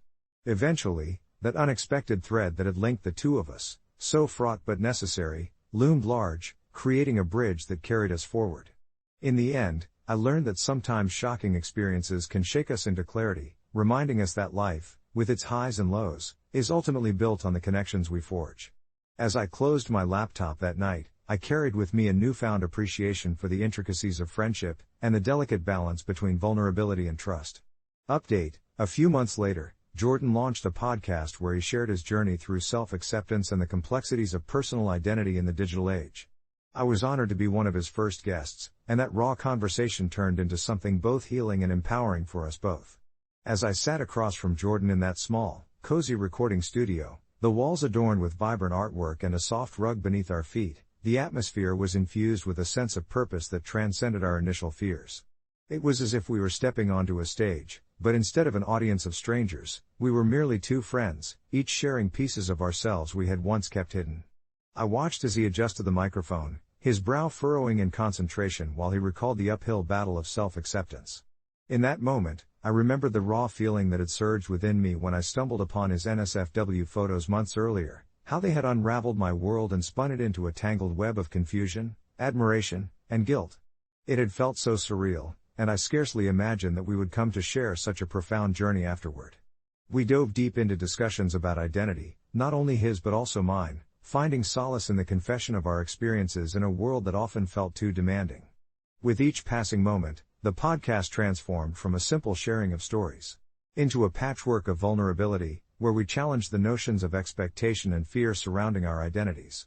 I spoke of my initial reaction to his photos, of feeling conflicted between admiration for his confidence and a strange betrayal of our friendship, and how I grappled with the realization that vulnerability could be a bridge rather than a divide. Jordan listened intently, his eyes lighting up as I described the turmoil of wanting to reach out and support him while also grappling with my own insecurities about my perceptions. The air was thick with honesty and connection, two elements that had previously felt so far removed. By the time we wrapped up the session, the sun had begun to set, casting a warm glow through the studio window that felt like a blessing on our shared vulnerability.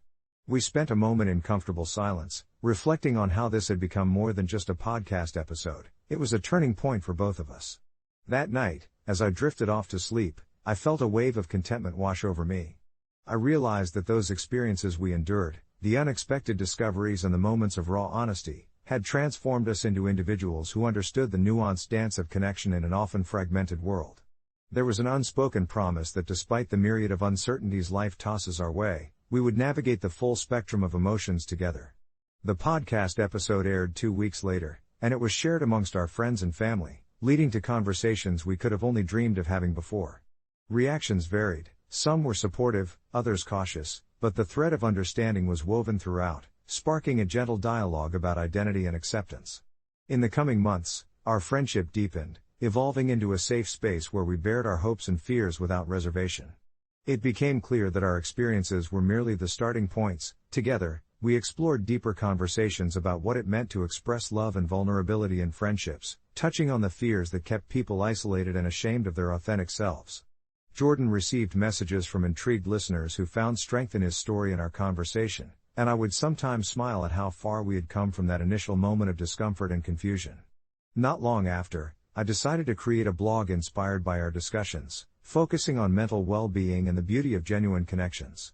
It was cathartic, and eventually, it blossomed into a platform for others to share their truths. As I wrapped up a thoughtful post late one night, reflecting on the delicate balance of trust and vulnerability, I glanced over at my notification feed to discover a message from one of my readers. It was a heartfelt letter from someone who identified with the struggles of acceptance and the fear of being judged, who thanked me for sharing my story.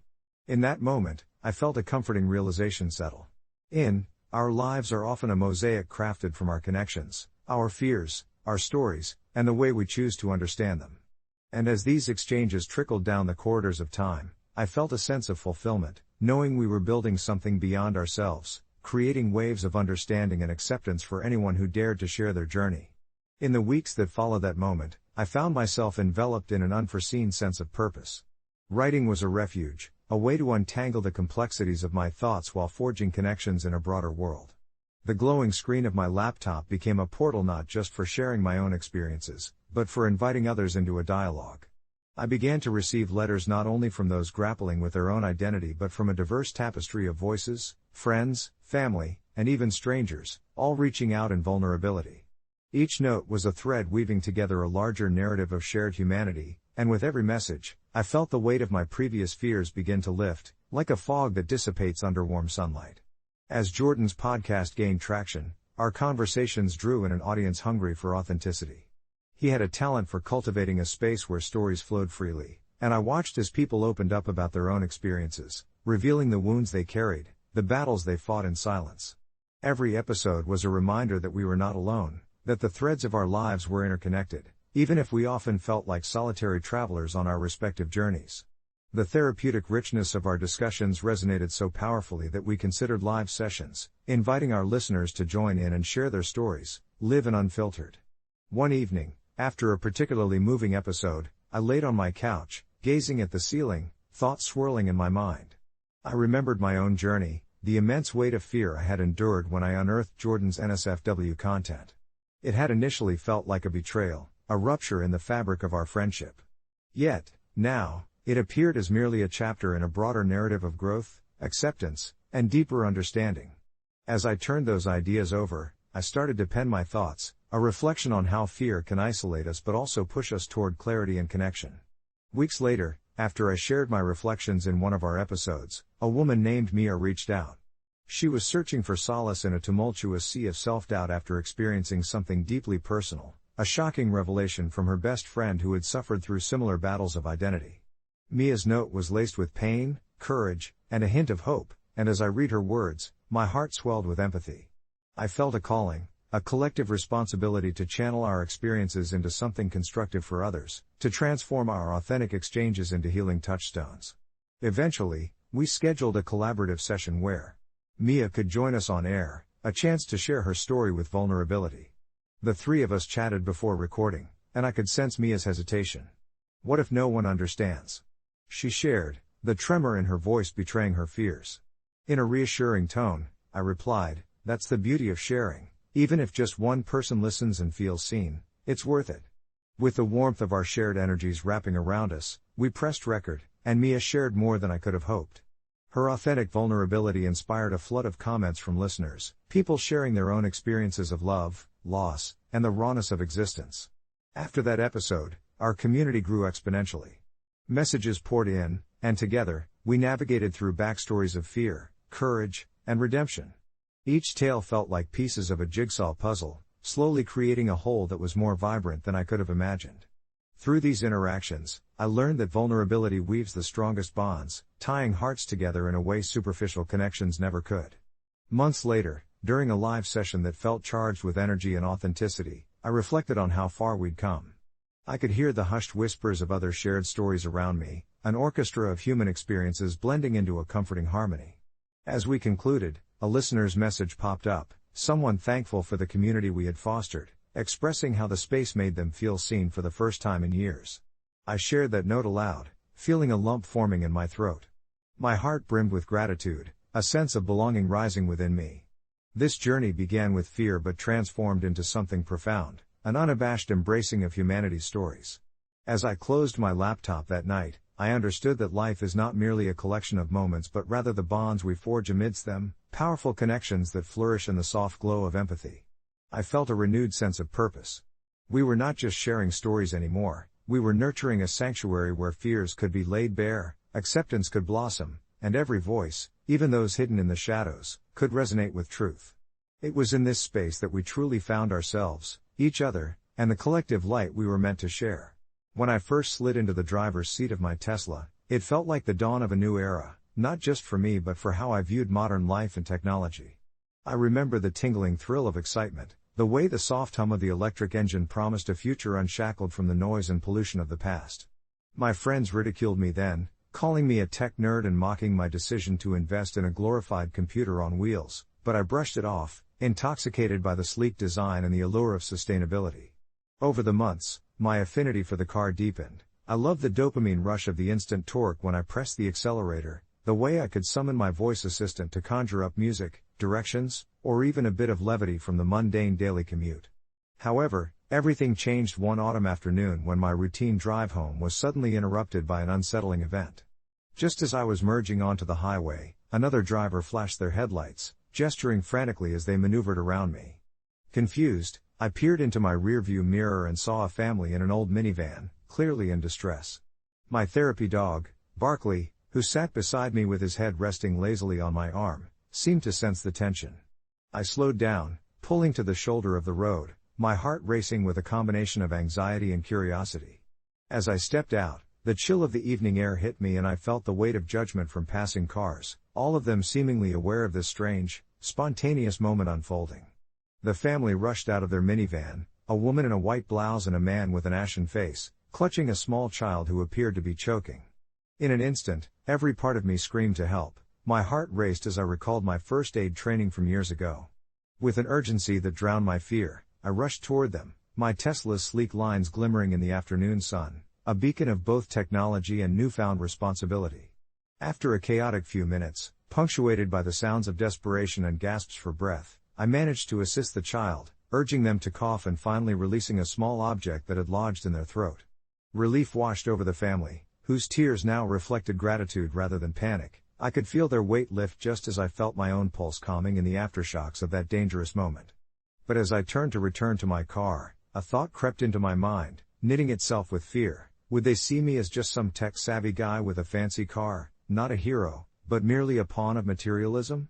The fear lingered, reminding me of the conversations about the elitism often associated with electric vehicles.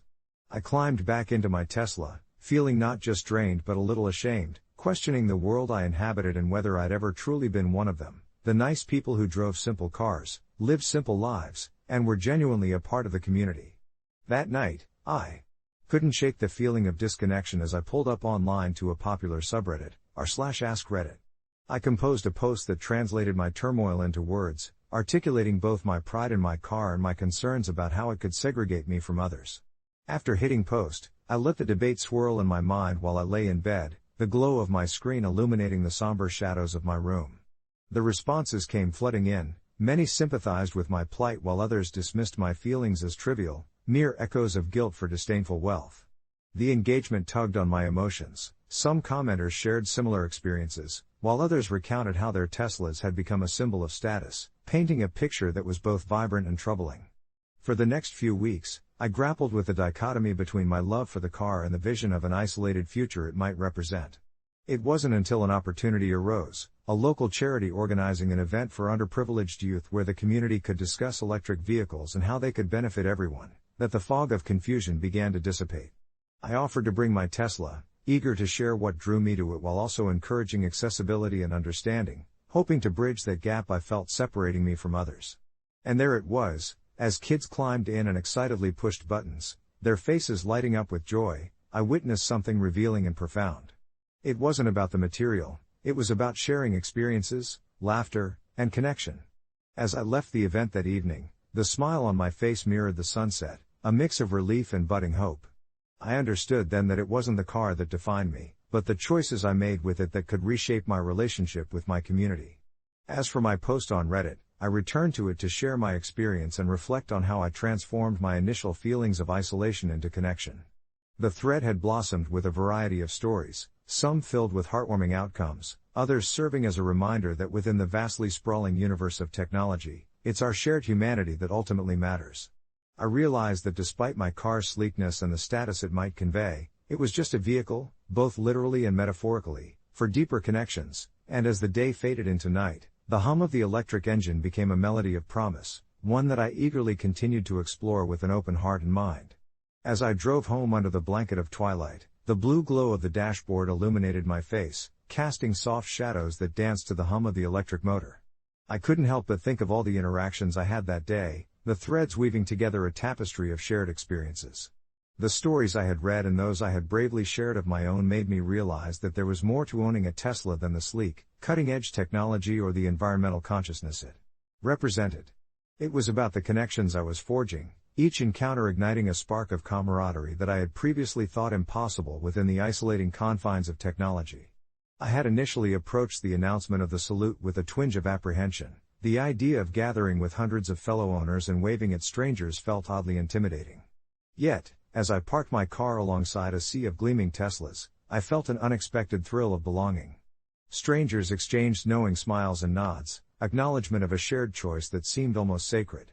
When we all raised our arms in a salute, I felt a swell of joy unlike anything I'd ever experienced. It was as if, for just a moment, we transcended the labels we often wore in the wider world, parent, worker, neighbor, and became simply Tesla owners, a tribe bound by our decision to embrace a different future. As I navigated the quiet streets, I couldn't shake the feeling that last evening's gathering had awakened something profound within me. An urge to connect further, to not just speak about my car but to dip my toes into interpersonal relationships, the kind that thrive outside of a screen. I might have started as a lonely owner with ethereal goals of sustainability, but now I felt equipped to invite others into my life, if only for a brief coffee or a chat about shared journeys. I parked my Tesla in the garage, still reverberating with the energy of the day, and could almost hear the echoes of laughter and stories traded among friends. I picked up my phone, and for the first time, I didn't see it as an intrusive device but rather as a window to my next potential connection. Scrolling through the recent threads, I stumbled upon a post asking for recommendations for local meetups for Tesla owners. A small grin tugged at my lips, and within moments I had commented with my interest and an invitation for a casual coffee outing at a nearby cafe. My heart raced at the thought of opening my life a little wider, allowing new friendships to blossom, just like the evening salutes had ignited camaraderie among us stranger drivers. That night, the potential of connection sparked hope within me, a realization that, perhaps, the salute was not merely a gesture but a beacon guiding me toward a community I hadn't known I craved. I happily fell asleep, dreaming not of electric highways or future innovations, but of the laughter I might soon share with newfound companions, each one fueling the promise of tomorrow's conversations. Update: a week later, I found myself sitting in that very cafe, surrounded by the soft murmur of laughter and conversations just like the ones I'd read about. Each person brought their own story. One had converted their garage into a workshop for DIY electric projects, another was an artist who used solar panels for her studio. As I laughed and shared my own experiences, I realized that each individual's narrative intertwined with mine, forming an unbreakable bond. My Tesla, it turned out, had become more than just a mode of transport. It had become the vessel that carried me toward genuine human connection. I understood now that it wasn't just about the type of car I owned, it was about the paths that unfolded from that ownership, paths leading to friendship, laughter, and the kind of warmth that can only come from moments spent in shared company. The threads we create around us, stitched together by our hopes and shared experiences, are what truly drive us forward, electric or not. And in that bubbling cafe, amid conversations that sparked and flew through the air, I felt anchored and finally at home. As I sat there, nursing my lukewarm coffee and watching the world outside the large windows of the cafe, I couldn't help but be captivated by the sight of families and friends drifting in and out, their laughter mingling with the notes of a gentle piano that seemed to fill the air with warmth.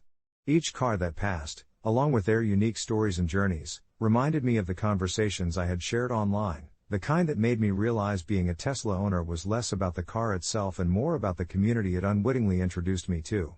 Turning my gaze back to the table, I noticed my phone buzz softly, drawing me back into the digital space that had sparked all this. It was a response to my thread. A fellow Tesla owner, Sarah, had shared a particularly poignant story about the emotional journey she underwent after she lost her job. She had taken solace in her daily drives, using her vehicle as a place to contemplate and process her feelings. Inspired by her bravery, I typed back, sharing my own transition from feeling isolated to finding solace in shared experiences, and how the little gatherings had transformed me from a passive commuter to an active participant in my own life. With every keystroke, I could feel the connection strengthening. It was almost palpable, like an electric charge bridging the distance between us. As the cafe lights dimmed, an inviting glow filled the room, and the conversations faded into a soft murmur around me, I suddenly thought of hosting a small gathering of my own. With a tentative excitement swelling within, I imagined a place where the stories of Tesla owners could come together, in the backyard of my own home, perhaps, surrounded by flickering fairy lights and warm fires where we could share not just our car anecdotes but also our lives. I pictured each person arriving, laughter spilling into the night, each tale weaving into a rich tapestry of our collective experiences, the feeling of community blossoming into something beautifully tangible. That evening, I left the cafe with a spark ignited in my heart, an urge to connect, communicate, and transform my newfound realizations into tangible experiences. At home, I jotted down a list of ideas, snacks, drinks, even a few fun games, or perhaps a shared playlist that could have our glowing electric engines humming along in harmony. And as the night carried on, I felt a wave of calm wash over me. The fear of vulnerability I once harbored began to dissolve, leaving behind only the thrilling possibility of what was to come. Fast forward a few weeks, as I prepared my backyard for the first gathering, I marveled at how a simple thread on Reddit had woven this entire experience together. Friends and acquaintances filled my yard, each with stories to share, shedding light on their journeys, from professional triumphs to personal challenges, all the while embracing the very same car that had once made me feel so isolated. Sitting there with a drink in hand, I looked around at familiar faces and new friends, the barriers that once made me hesitant now replaced with an understanding born from the shared experience of our rides. I recognized then that my own initial visions of yearning for admiration or status had faded into deeper connections that fed my soul, friendships that pulsated with the heartbeats of authenticity and trust. As the evening air wrapped around us, filled with the warmth of conversation, laughter, and the scent of grilled food wafting into the night, the realization struck me again. It wasn't just a sleek, silent car in the driveway but a vessel guiding me towards an incredible community of souls. In the laughter shared and stories exchanged, I learned that perhaps the journey we embark on isn't solely about the destination or the vehicle we drive, it's about where we choose to steer our lives, recognizing that the true power lies not in the electric hum of technology, but in the profound connections we cultivate with one another as we traverse this beautiful, chaotic road together. As the stars began to twinkle overhead, I found a serenity in that moment, a newfound understanding of my place in the world, and I smiled softly, eager for the adventures, both on the road and within this remarkable community, that lay ahead. It was a rainy Thursday evening when I found myself scrolling through old Reddit threads, nostalgia washing over me like the soothing sound of raindrops tapping against my window. The question that caught my attention was one that stirred up a melange of memories. What cheat code for a game is burned into your brain? As I paused to reconsider my response, I felt my heart quicken, not because I had a flashy code to share, but because I was reminded of a time when something as simple as a cheat code connected me to my late father in a way nothing else could. Growing up, my dad was a typical weekend warrior, always setting up the console for wrestling games or the latest action-packed adventure. He had no shortage of enthusiasm for gaming or for teaching me all the secrets that came with it. The thrill of winding my way through levels, taking down foes, and uncovering secrets was nothing compared to the laughter we shared over every successful cheat code. Like a rite of passage, he taught me the Konami code one weekend after we had spent the entire day glued to the screen, battling pixelated foes. Up, down, left, right, B, A, start, he said with a smile, and I've never forgotten it. Years passed, my father aging like a character who was gradually losing all of his lives, and I found myself buried in high school work and the whirlwind of teenage life, forgetting about those glorious weekends spent in front of the television. It wasn't until senior year that the reality of his terminal illness hit me like a sudden game over screen. Some days were good, others were not, and as his condition worsened, we watched his energy dissipate slowly, like a dying battery. On one particularly grim day, when sadness hung heavy in the air punctuated only by the hum of breathing machines, I knew I needed to touch base with my father, remind him of the lighter times. I sneakily set up an old console by his bedside and, in a moment of courage, I turned on the game we used to play together. The familiar theme music trickled into the sterile room, and for a flicker of a moment, I saw a glimmer in his eyes. I sat beside him and recited the Konami code as though it was a prayer. I remembered the joy in his voice when we would conquer a level together, and miraculously, with the nostalgia flooding in, I saw him smile.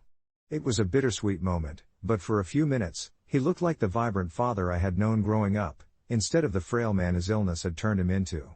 As I pressed the buttons on the old controller, we slowly shared stories from our past, reliving glories only we understood through the lens of our shared experiences. But as the weeks stretched on, my father's condition made this game time harder to hold on to. One night, I arrived home from school to find a voicemail from the hospital, and even before the message finished, I knew what it was. The tears fell silently as the void grew within me. In the days that followed, I spent countless nights replaying our old games alone, feeling a storm of emotions that I couldn't articulate. The laugh, the love, the brisk competition, they whirled and hummed within me like a comforting melody.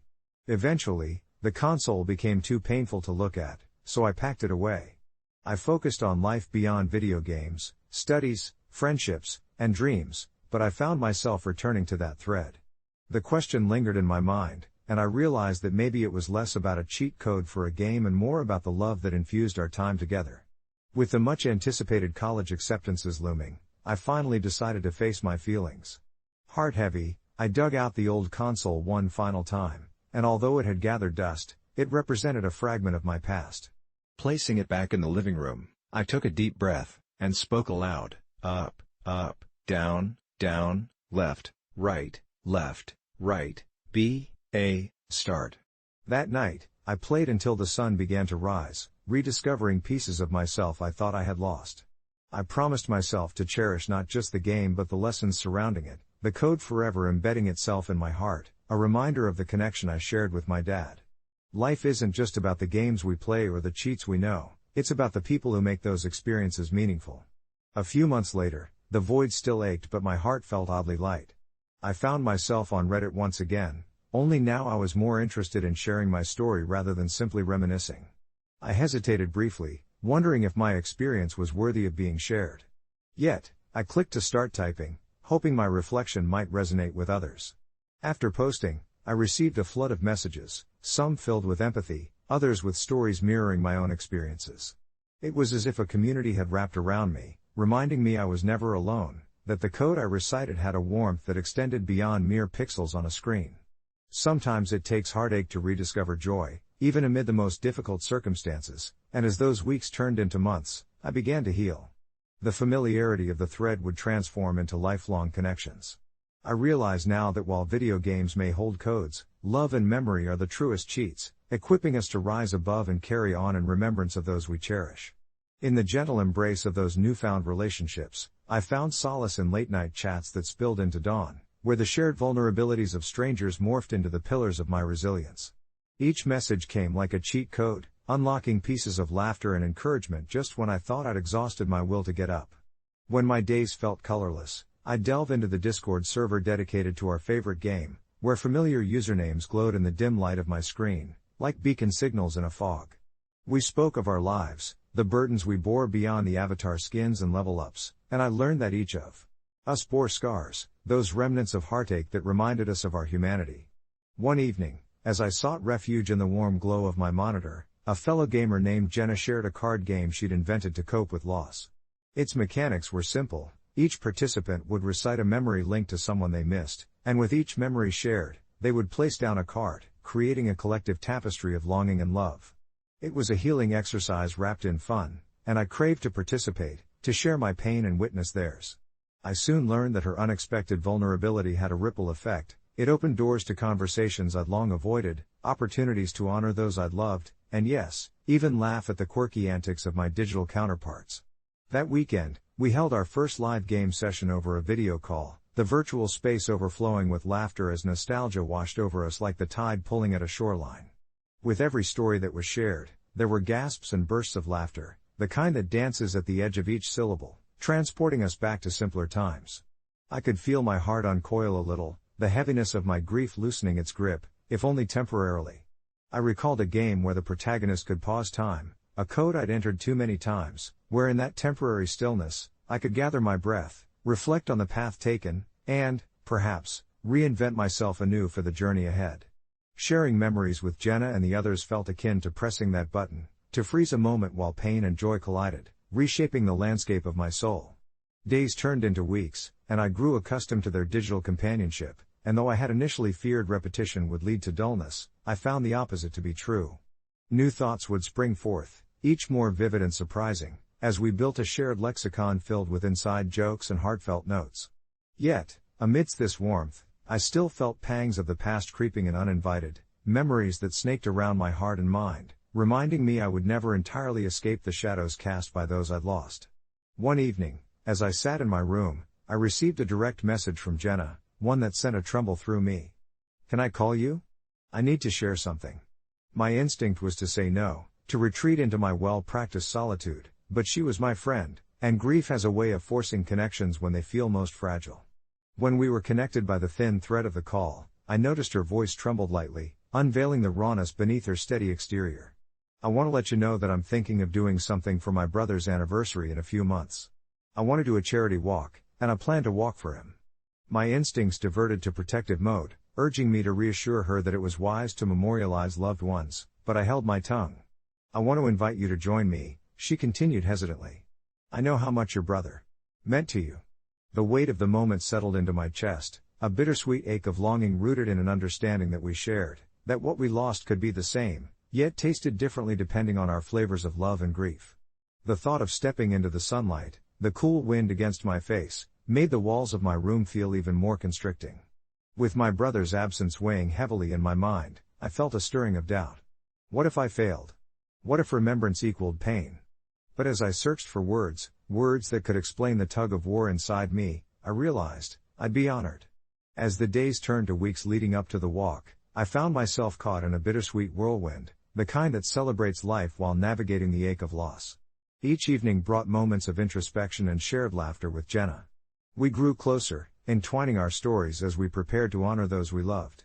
The day of the walk arrived, bright and crisp, casting golden rays upon the gathering crowd. I wore a bracelet Jenna had made, a simple string of beads, colored in hues I knew would resonate with memories of my brother. Surrounded by fellow participants, strangers bonded by shared experiences of loss, I felt the power of collective remembrance, a supporting current that bolstered me through each step. We walked together, side by side, my heart fluttering with every stride taken in their company, infused with purpose, guided by love. As we neared the finish line, exhaustion weighed on my limbs, yet something extraordinary was happening inside me. I could feel laughter bubbling up, mixed with poignant reflection, the dichotomy of grief and joy intertwining as I shared stories of my brother with Jenna. With each story, I began to realize that while we may create cheat codes in games, the true cheat code for living is these connections wrought in love, forged through shared pain and triumph. We crossed the finish line together, breathless under the bright sun, and as I looked into Jenna's eyes, I felt an overwhelming gratitude flood my senses. We had turned heartbreak into a celebration, not forgetting but instead weaving them into the fabric of our lives. Reflections of the past and hopes for the future spun around us, knitting tighter the threads of memory and love. I realized then that life would move forward, like a game with new levels to explore, and I was no longer a player stricken with solo quests, but part of a larger community. Together, we would weave our memories into a legacy that was truly alive, embracing every triumph and trial that lay ahead. Months later, I would often replay those moments in my mind, feeling the warmth of joy spread through me like the golden glow of sunset. And with the echo of each keystroke and every meaningful chat in that online community, I kept the heart of my brother alive, buffering the pain of absence with a new code rooted deep in love and connection that I would carry forth, always. As I advanced through the new levels of life, I found myself eternally grateful for the unexpected friendships forged in that ripple of grief. It had a way of blurring lines between strangers, bringing together gaming enthusiasts from across the globe, each equipped with their own memories and codes burned into their hearts, just like mine. I still remember the first time I logged on after months of silence, heart racing as I entered the virtual realm. My fingers hovered over the keyboard, and I hesitated, feeling the weight of nostalgia and anxiety press down on me. But then the notifications began to sprinkle in like fairy dust. Friends from the threads had sent me messages, their words wrapping around me like a warm embrace. There was Emma, always cheerful, with a quirky meme tailored just for me, Lucas, dropping in with a resource guide he had compiled on gaming strategies after our countless battles in online lobbies, urging me to rejoin the fight, and Sam, who had shared his own story of loss, letting me know that through our journeys together, we were crafting a safe space where pain could transform into understanding. I found myself drawn back into the world we had collectively built, a server like no other, pulsing with laughter and camaraderie, indefatigable against the melancholy shadows of life. As seasons shifted outside my window, the game morphed too, adding new expansions, characters, and quests that kept us engaged across time zones. It became our ritual. Every Friday night transformed into a digital gathering, where we checked in and supported one another through the tangible and intangible hardships life threw our way. We built not just a squad but a family, our mishaps and successes intertwining in a story that felt increasingly layered and profound. I was reminded of the way my brother had embraced every new game with unyielding optimism, and it felt fitting to mirror that spirit through every quest we embarked on, however mundane or extraordinary.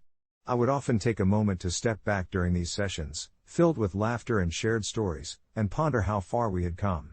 Through late-night raids and accidental explosions, there was an unspoken promise amongst us, a commitment to carry one another, even when we felt our strongest suit was fraying. Then, one night, as the synthesized glow of our screens illuminated our faces, Lucas broke the stillness with a proposal that made my heart lift. "How about we host an online charity tournament?" he suggested, his voice crackling through the excited chaos of the chat.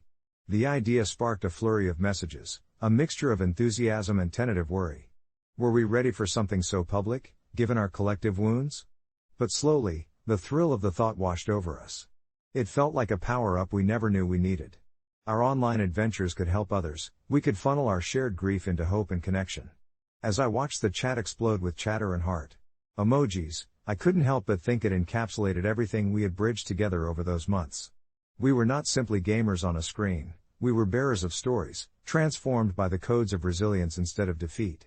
Over the upcoming weeks, we organized the tournament, rallying other gaming communities, reaching out to charities, and brainstorming ways to make the most impact with our efforts.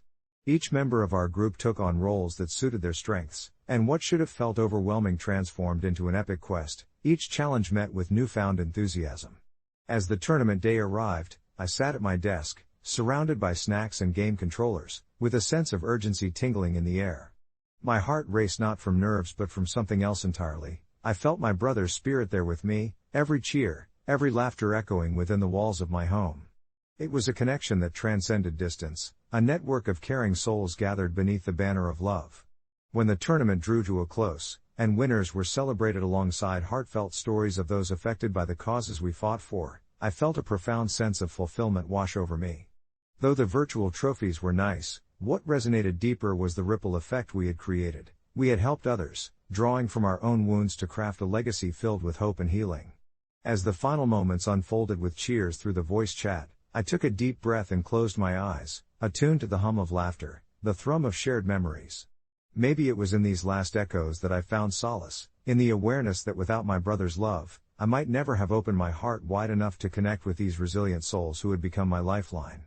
Amongst us, we shared not just codes, but the vulnerabilities and stories that transformed our gaming into something sacred. The night wound down, but the bonds we formed lingered like the melodic strains of an unforgettable soundtrack. Though the tournament may have ended, the journey continued, a radiant loop that intertwined love and connection, reminding us that in this expansive digital landscape, we could find not only the cheat codes to games but also the healing power hidden within our hearts. In quiet moments, I would recite that same code from my brother, knowing now it unlocked the largest treasure of all, a way to live courageously and effusively in his honor. The irony of life is that some of the biggest pains we cannot fathom until they creep into our lives, and in my case, it was the lingering ache of loss that caught me off guard. I'm Jake, a 30-year-old barista with dreams painted in frothy lattes and the hum of the coffee grinder. My world neatly revolved around the rhythmic pattern of brewing that I found solace in, especially with the steady pulse of regulars walking through the door every morning. They were more than customers to me, they were friends, and among them was Sarah. Sarah had been my best friend since middle school, the one who understood the nuances of my quirky sense of humor and occasionally would join me for a late-night gelato binge when I was lost in my thoughts. However, in the world of adulthood, where responsibilities shift like sand, I began to perceive a tension that hung like fog over our friendship. While I took pride in my simple life, Sarah was ambitious, climbing the corporate ladder with an agility I both admired and envied. It was a clash of worlds. She applied for jobs in bustling cities while I remained rooted in our sleepy town. And then, she got the job, an incredible offer in New York City that felt like a tornado sweeping me off my feet, leaving behind the comfort of our routine. On her last night in town, we met up at our favorite spot, a cozy little cafe resembling a time capsule from our childhood, its walls adorned with photos and art from local artists. I remember the way her smile flickered. Behind her bright eyes loomed that unspoken worry. How would we keep our connection intact once distance intervened? I was encouraged to celebrate her success, but deep down, the thought of losing my anchor began to gnaw at me. Hours turned into laughter, and we vowed to video chat and text often, but as we each hugged goodbye, I felt an unexpected wedge forming between us, one I couldn't pin down until it was too late. In those first few weeks after she left, I convinced myself I would be fine. I threw myself into work, entrenched in the comfort of espresso machines and friendly faces, but I slowly realized no amount of caffeine could fill the void Sarah left behind. The moments we once shared were replaced by empty evenings spent scrolling through pictures of her city exploits, and I grew bitter with jealousy over her seemingly perfect new life. I watched her flourish on social media, her photos lit up by the city skyline while I stayed put in our town, feeling like a spectator in my own life. The pain was nebulous at first, an undercurrent I dismissed as normal. Only later did I recognize the sharpness, a grief for a friendship that once felt so secure. Our texts fizzled, and each unanswered message carved another notch into my chest. It was not until months later, after several failed attempts to push through the silence, that she finally reached out, her voice vibrating through the phone. Sarah sounded different, the excitement of the city contrasting with my stagnant reality. It took a devastating moment, the death of her father, which compromised her world further for her to truly realize the depth of our friendship. When she needed me most, I felt totally absent, engulfed in my own cocoon of selfishness while she grieved a loss I would never understand until that call rang in. The vulnerability in her voice shattered the walls I had unconsciously fortified. I booked a flight the very next day, my heart racing with indecision but driven by an urgent instinct to be there for her. Standing in her tiny New York apartment, the scent of cinnamon and candles replaced the coffee from home. Everything felt surreal. As she opened the door, we simply fell into each other's arms, tears tracing the lines of laughter and love that had once defined us. We ate takeout on the floor while I listened to stories of her father, each word another brick in a wall we began rebuilding together. In those moments, I realized how easily we underestimate the weight of missing someone until time digests the unspoken emotions. My visit wasn't just about comfort, it was an awakening, a realization that friendships are not exempt from the complex quilt of life. And sometimes, love comes in the form of understanding when to reach out or just be present.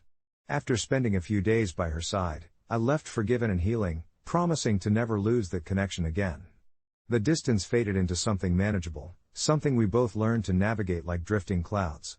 And as I reflect on it now, I recognize a bittersweet irony. The pain of separation, beneath its sharp surface, unveiled a deeper appreciation for the ties that bind. Update: I'm happy to share that Sarah and I have managed to keep our friendship vibrant, despite the miles. We take turns visiting each other, sometimes even meeting in cities halfway between our homes. What started as a painful lesson has transformed into a beautiful journey of rediscovery, showing us that true connections can weather any storm, even the storms we create ourselves. But even as I share this happiness, there's a part of me that still carries the weight of our past, a reminder that relationships can be fragile, beautiful things, often mistaken for certainty when really, they are always in motion. There are days when I catch myself scrolling through old photos of us, laughing at our silly faces, or cringing at yet another selfie taken during our random road trips, arms thrown around each other in a tight squeeze as if we were trying to compress time itself. Each image is a timestamp, encapsulating moments that were once vibrant and alive but now exist only in memory. For a while after the move, I dwelled in that space, the hollow echo of her laughter fading against the walls of my apartment, which felt too large, too silent. I remember calling her one evening, the kind of twilight that draped the sky in soft pinks and deep blues.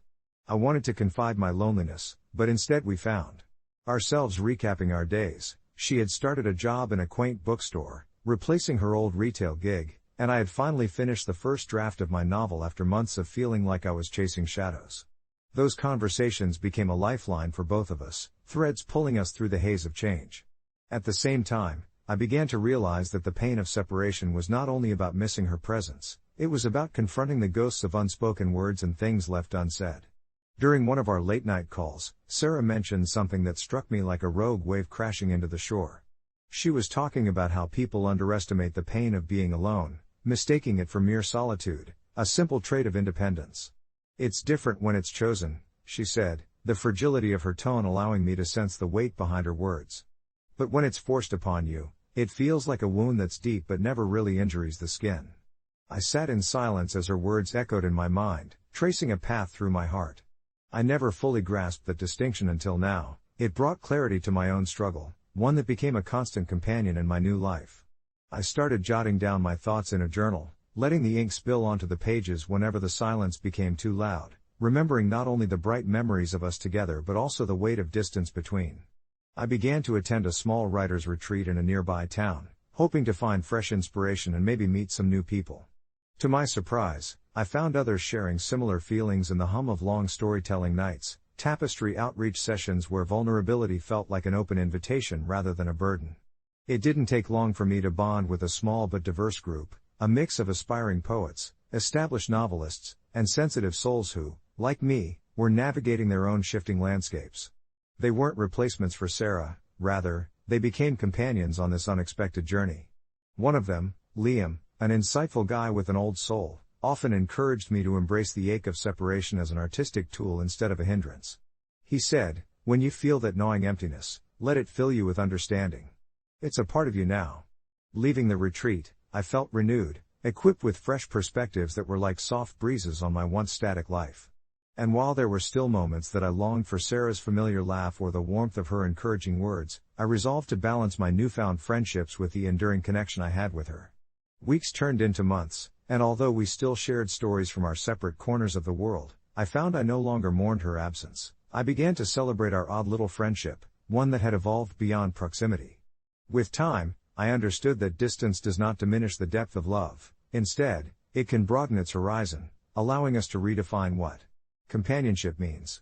As I sit on my porch, my journal upon my lap as the sun begins its descent, I sense a peace unfurling deep within me, a softened acceptance of life's unpredictability. It is a fluctuating tapestry, after all, woven with threads of laughter and threads of sadness, both necessary to create something uniquely beautiful. Life is a trickster in that way, and sometimes, the very separation we dread can lead to profound realignment, nurturing the roots of connection in surprising ways.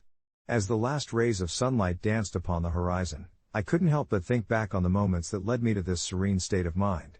There was a time when the mere thought of being apart from those I loved sent a chill down my spine. The fear of losing connection was like a storm cloud looming over my heart.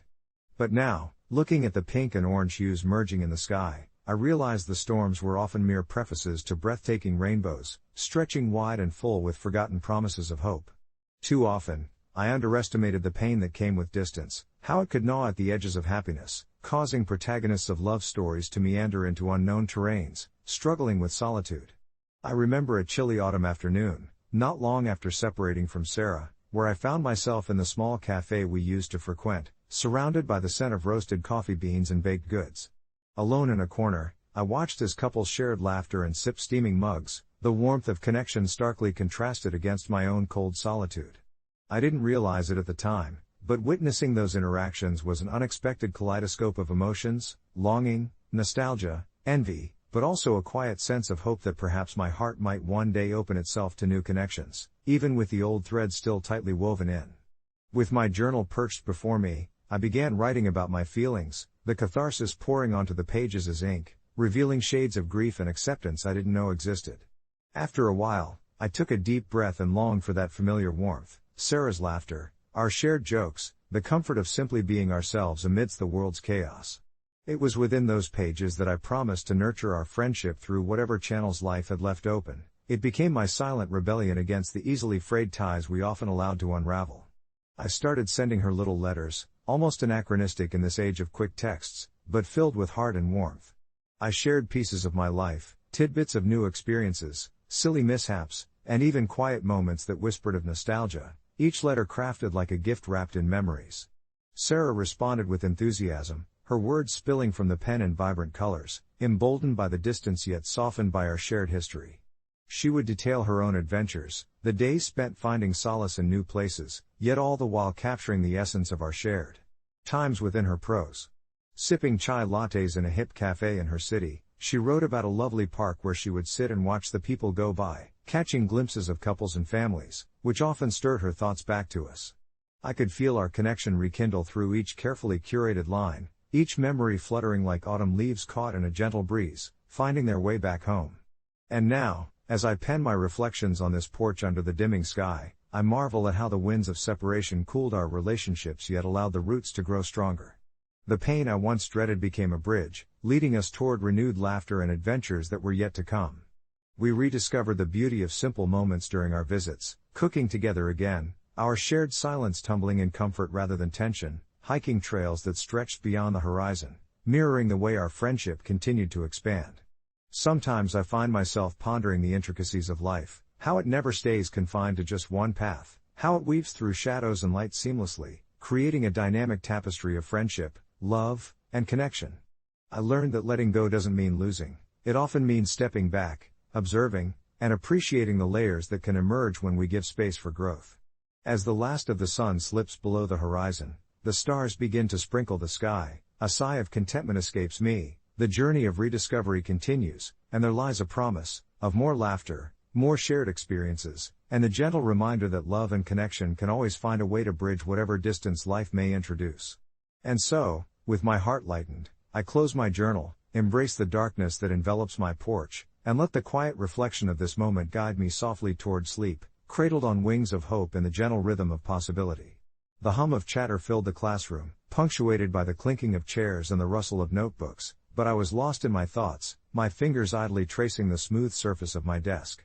My name, Kieran, a beautiful name that held stories of my heritage, was a constant source of comfort for me.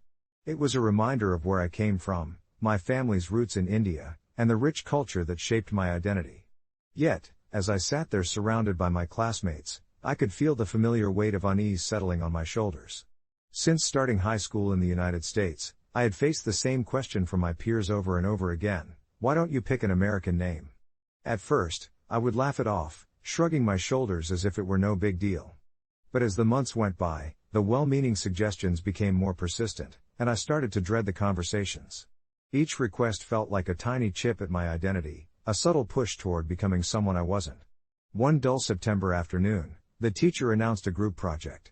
The moment my classmates began to huddle together, brainstorming catchy names for their teams, I felt the tension rise in my chest.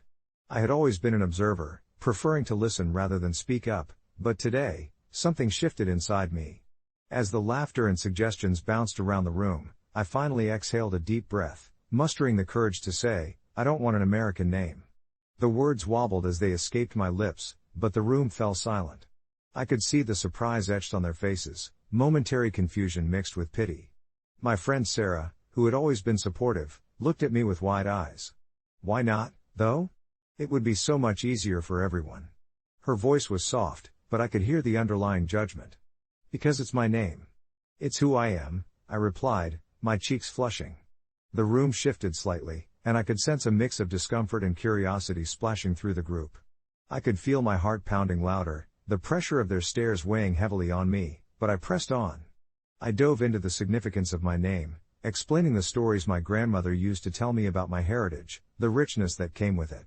I shared how Kieran means ray of light, an embodiment of hope and inspiration in my culture. I felt a strange sense of liberation as I spoke. Perhaps I was finally asserting not just my identity but also my right to it.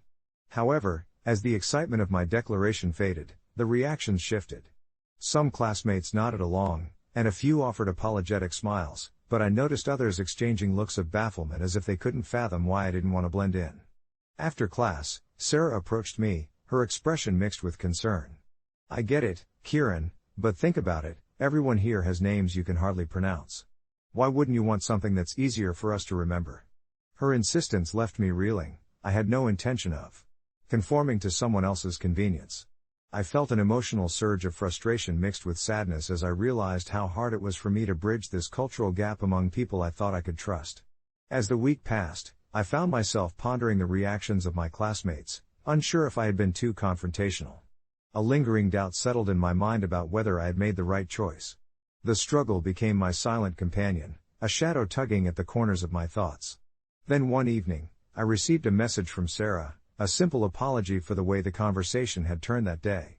She expressed that she understood my perspective better now, and while she might not fully grasp my experience, she respected my choice. I felt a warmth wash over me as I read her words. Perhaps I hadn't lost my friends after all. The next day at school, I entered the cafeteria, hesitant about how my classmates would respond. To my surprise, several of them greeted me enthusiastically. "Kieran," they yelled as I walked in. A flicker of disbelief turned into a smile on my face. They had embraced my name, my identity. The earlier tension faded into a past I could learn from, setting the stage for deeper connections. So now, as I sit in this moment of beautiful uncertainty, I can't help but reflect on how vulnerability can carve pathways to empathy. It's an unexpectedly uplifting realization, knowing that my voice carries weight and that my identity is worthy of respect. I learned that standing firm in my truth not only affirmed who I was but allowed others to see me for it, too. Even though there would still be moments of doubt ahead, both about my identity and how it was perceived, I felt ready to embrace the journey. The idea of belonging is complicated, particularly in a world that often insists on conformity. Yet somehow, in carving out space for who I was, I found a flicker of light in the connection we all sought, a shared humanity draped in diverse stories. And perhaps, just maybe, my name was not just a label but a bridge connecting different experiences. Update: a few weeks later, I found out that Sarah started a project on names and their meanings for our school's Cultural Day. She reached out to me, asking if I would share my story and the significance of my name.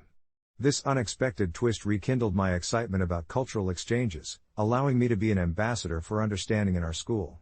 As I prepared my presentation, I felt an awe-inspiring sense of purpose swell inside me, reminding me that our names can pave the way for sharing, listening, and ultimately connecting with those around us, encouraging dialogues that burst with empathy and warmth. As the Cultural Day approached, I dove deep into the significance of my name, unraveling the threads of its history and the stories embedded within it. My name, Anais, is rooted in a tradition stretching back to my ancestors, resonating with layers of meaning that felt personal yet universal. I meticulously researched the etymology, the cultural contexts, and even the stories of other individuals who shared the name, finding comfort in the fact that the name was not only mine but a connection to many who walked similar paths before me. Each night, as I reviewed my notes by the soft glow of my desk lamp, I felt the anticipation build.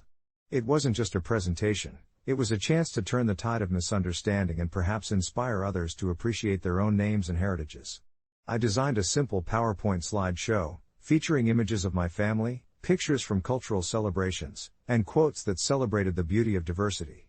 On the day of the presentation, the auditorium buzzed with excitement. Students from every corner of the world shared their stories, and for the first time, It felt like I was part of something larger. When Sarah introduced me, I noticed her warm smile, and it grounded me in the moment. As I stood before my classmates, I looked out into their faces, many of whom I'd shared fleeting glances with in the past, but never truly connected to. I began by recounting the little anecdotes I had gathered about my family history, how my parents had chosen my name as a way to honor my heritage, and how it had shaped my identity. As I spoke, I could see a ripple of curiosity wash over the audience. Some leaned forward, while others exchanged glances of intrigue. I told them about that moment in the hallway that had unsettled me to my core, about feeling like an outsider simply because of my name. As the truth poured out, I felt an unexpected wave of vulnerability mixed with empowerment. Here I was, shedding my cloak of insecurity. As my presentation progressed, I encouraged my peers to share their own stories, creating a circle of respect and curiosity. One by one, hands raised high, revealing stories of names passed down through generations, and names chosen for their meanings. It became clear that while we were all unique, we also shared the same thread of seeking acceptance and connection that intertwined through our diverse backgrounds. I felt a renewed sense of camaraderie and community blossoming in the room though, which struck a profound chord in my heart. By the time I finished, I felt light, like I had released a burden I didn't even know I carried. The applause echoed, warm and sincere, and rather than purely congratulatory, it felt like a collective acknowledgement of the stories we all carried. In the following weeks, something beautiful began to unfold.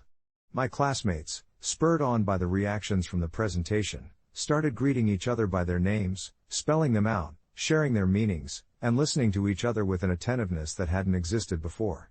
It was as if my presentation had ignited a small cultural revolution in our school, a ripple effect of empathy and respect for the stories behind each name. Even Sarah and I grew closer. We chatted about our backgrounds often, a friendship flourishing through our differences. She even asked me to collaborate with her on a poster for next year's Cultural Day, which I happily agreed to. Reflecting on the journey we had taken, I realized that I had found my voice amidst the noise of uncertainty.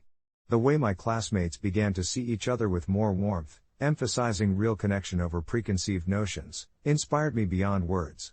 This experience taught me that names, while they might carry the weight of identity, also bear the potency of understanding when we dare to search for meaning in them. Months later, as I watched friendships blossom and our school become a vibrant tapestry of cultures sharing their truths, I no longer felt like I was on the fringes. I was woven firmly into the fabric of our shared stories. I sometimes wondered what would have happened had I not pushed back at those moments of discomfort, and I knew that those moments had shaped me in ways I would reflect on for years to come. As I settle into bed each night, I feel grateful for the journey and those conversations we shared, threading together a deeper understanding of what it means to be both unique and connected. Update: a few weeks later, I was surprised to receive a message from a girl from another school. She explained how my story had traveled through social media, inspiring her to share her own name and its meaning in her school project. She thanked me for encouraging her to embrace her uniqueness and engage in dialogue about her culture. My heart swelled as I read her words, realizing that this ripple effect was much larger than I had ever imagined. Maybe, just maybe, our names serve not just as labels, but as bridges to a world more understanding and accepting. All we need to do is start the conversation. As her message lingered on my phone screen, I felt a new surge of motivation, a drive that pushed me to think even bigger about how I could spread this message of cultural appreciation and self-acceptance. Inspired by the girl's heartfelt words, I decided it was time to take my presentation beyond just my school. I wanted to open the door for others to share their stories too. I reached out to Sarah, who had ignited this journey for me, and proposed that we host a small event, an evening gathering where students could come together to talk about their names, share their heritage, and explore the significance behind cultural identity. To my delight, she was immediately on board, and we began brainstorming ideas that would make the event not only inclusive but also engaging. We settled on the theme names, our stories, our voices, and decided to create a cozy atmosphere filled with warm lights, cushions scattered on the floor, photos from our homes, and traditional snacks that represented various cultures. As word spread through the school, I placed an open invitation for students from neighboring schools to join us, eager for as many voices as possible to be heard. I poured my heart into crafting my presentation, aiming to highlight how names carry the weight of ancestral history and dreams, and how, through every pronunciation, we flick the pages of a wider narrative that we invite others to read. On the evening of the event, I stood at the entrance, my heart racing as I welcomed the first few students. My nervousness melted away as I noted the diverse faces filled with curiosity and anticipation. Students mingled, exchanging stories and laughter, while I observed a sense of connection weaving through the room, a tapestry made of words and shared experiences. As the gathering began, I took my place in the middle of the room, and as I shared my story, I could see nods and smiles affirming my words. It was a moment of pure magic. Everyone in the room seemed to connect on a level deeper than surface names. We were sharing pieces of ourselves. One by one, my classmates took turns sharing their own name stories, creating an unwavering atmosphere of encouragement. Some spoke of names laden with cultural significance, while others described the journey they'd taken in reclaiming or embracing their identities. I listened, entranced, as a shy boy revealed how his name, once a source of ridicule, now symbolized his family's resilience through generations. The event transformed into something monumental, a mosaic of voices each resonating with a unique timbre, wrapping around me in familiar warmth. As the night wore on, I realized this gathering had not been just an event, it was a reminder of the power we hold in sharing who we are. When it came time to close, I shared a few words of gratitude with the group, my heart full, acknowledging that every name told a story, their stories intertwined like threads in a larger fabric. Every participant walked away wearing not just their given names but also a newfound appreciation for their histories. A few days later, as I walked the school corridors, I couldn't help but notice how the atmosphere had slightly shifted. Conversations buzzed with a sense of openness, and I caught snippets of discussions about the importance of names and their meanings. One girl even approached me, shyly sharing that she had decided to embrace her traditional name instead of opting for a nickname. I felt a sense of pride, witnessing how one evening could spark such meaningful change. It was then that I recognized my voice had the power to inspire others, just as I had been inspired. Months passed, and that one event turned into a series of cultural dialogues at our school. From name stories to sharing family recipes, every gathering became a window into another world, creating a space where students felt seen and valued. It started as a simple exchange about names, but it grew to symbolize an acceptance of the beautiful diversity within our community. Reflecting back, I understood now that it was never merely about defending my name from being changed, it was about embracing identity. Recognizing that our unique stories could carve paths toward understanding. I often think of that girl who reached out to me, knowing that the ripples of our words had the potential to flow far beyond what we could foresee. Thoughtful conversations about names led to deeper connections, and through that, a newfound sense of belonging took root, not just for me, but for many others, transforming our school's narrative into one of diverse elements woven into a vibrant fabric. As I sat at my desk one evening, contemplating the journey, I smiled at the thought, in a world often fraught with misunderstanding, all we truly needed was the courage to speak, to listen, and to share names that encapsulated our history as well as our aspirations for the future. It started on an ordinary Tuesday evening, the kind that melts into your memory like butter on warm bread. My friend Lily had come over for dinner. She was what people called a people person, always bubbling with enthusiasm, her wide smile lighting up any room. I'd known her for years, but I was beginning to worry that her inquisitiveness was turning into a kind of obsession, especially concerning my girlfriend, Maya. Upon our first introduction a few months ago, Maya had been shy, and who could blame her? She was stepping into a circle of friends who had known each other for ages, and I felt a twinge of protectiveness towards her. While Lily greeted her with a warm embrace and relentless questioning, I brushed it off, thinking perhaps it was just Lily being herself. But over time, I saw how Maya's shy demeanor would slip into discomfort whenever Lily would pry into her personal life, questions about her family, her job, even the small scars on her wrists that she often covered with long sleeves. I could sense Maya's unease but tried to ease it by changing the subject or steering the conversation in a different direction. That night, I made pasta, a simple but delectable dish that usually brought us all together. However, the tension simmering beneath the surface lingered like an uninvited guest. Halfway through dinner, Lily leaned across the table, her voice dropping to a conspiratorial whisper. "So, Maya, why don't you tell me about the therapy you were in? I've been dying to know what that was like." I saw Maya's cheeks flush, her fork pausing mid-air, and I felt the heat rise within me. My heart raced as I struggled to find the right words.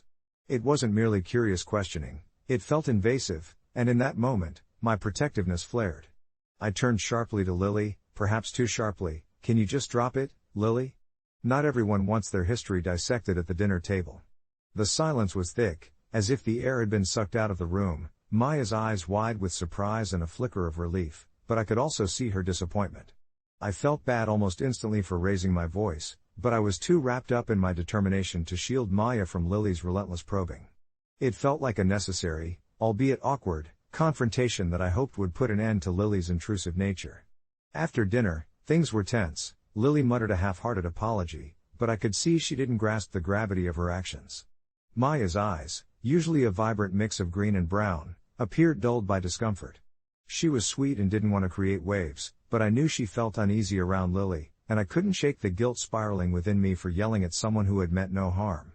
That night, I lay awake, replaying the moment in my mind. I wondered if I had overreacted, if maybe I could have found a gentler way to enforce boundaries with Lily. I cared about her, too. She had always been helpful and supportive in past relationships, but this time it felt different. As weeks passed, I tried talking to Lily, attempting to mend whatever rift my outburst had created. But she remained distant, and every attempt I made seemed to elicit more frustration from her, which pushed me further into my shell. On the other hand, Maya and I grew closer as she began to confide in me more. Our conversations turned from light-hearted banter to deeper discussions about her past, her struggles, and her triumphs. I saw the person she truly was, a fighter under the surface, and that made me question whether enforcing boundaries with Lily had been worth it. Until one evening, after another dinner filled with awkward silences and strained jokes, Maya gently placed her hand on mine. She looked into my eyes and said, "I don't need you to protect me from her, I can handle it. But don't you dare push me away for her." It was a wake-up call, and I realized in that moment that I was being unfair to her for not trusting her capacity to handle the situation and unfair to Lily for not giving her the chance to admit her mistakes. That night, I decided to fix things, not just for me, but for Maya too. So, I called Lily, filled with newfound conviction, and invited her to join us for brunch that coming Sunday. When the day arrived, I took a deep breath and confronted her in front of Maya, articulating how I felt about her questions and how they affected Maya, not accusing, but inviting her to understand. Shockingly, she listened, really listened. I saw that familiar glimmer of understanding in her eyes, and that day, the air became lighter as we all discussed boundaries and respect in relationships. It felt liberating, like we were redefining our friendship for the better. Later that evening, as we departed, Lily hugged me and promised to be more mindful. Maya smiled warmly, and for the first time in months, I felt that comforting optimism about our relationships, a refreshing reminder of the complexities of friendships and love. A few weeks later, I received a message from Lily, asking about Maya's writing ambitions and how she could support her. I chuckled. It seemed Lily had genuinely dug deep in her heart to unpack her inquisitive nature. Life felt balanced again, reminding me of the delicate dance we all engage in when connecting with others, a dance, often complicated, yet ultimately worthwhile when met with honesty and understanding. I thought about the message while sitting at my desk, the late afternoon sun filtering through the blinds, casting long, warm shadows across the wooden surface. The way Lily had reached out felt like a gentle olive branch after a storm, something I had not anticipated but desperately needed. Her newfound interest in Maya's ambitions struck me as sincere, perhaps even a realization of her previous intrusiveness. I also couldn't shake off the feeling that my explosion of frustration had not just changed the dynamic of our relationships but had forced everyone, including myself, to take a step back and reassess boundaries. My feelings for Maya lingered in the back of my mind. They sparkled with a mix of pride and affection as I recalled how passionately she spoke about weaving her fears and dreams into narrative threads. I contemplated how hard she worked, often into the early hours of the morning, hunched over her laptop, chasing her elusive dreams. To see her finally getting recognition from conditions outside our little circle felt like fireworks within me, igniting a sense of gratitude for the seemingly chaotic path that had led us all here. When I presented Lily's message to Maya during our weekend coffee ritual, a comforting routine where laughter punctuated our still morning moments, she perked up, her eyes dancing with enthusiasm.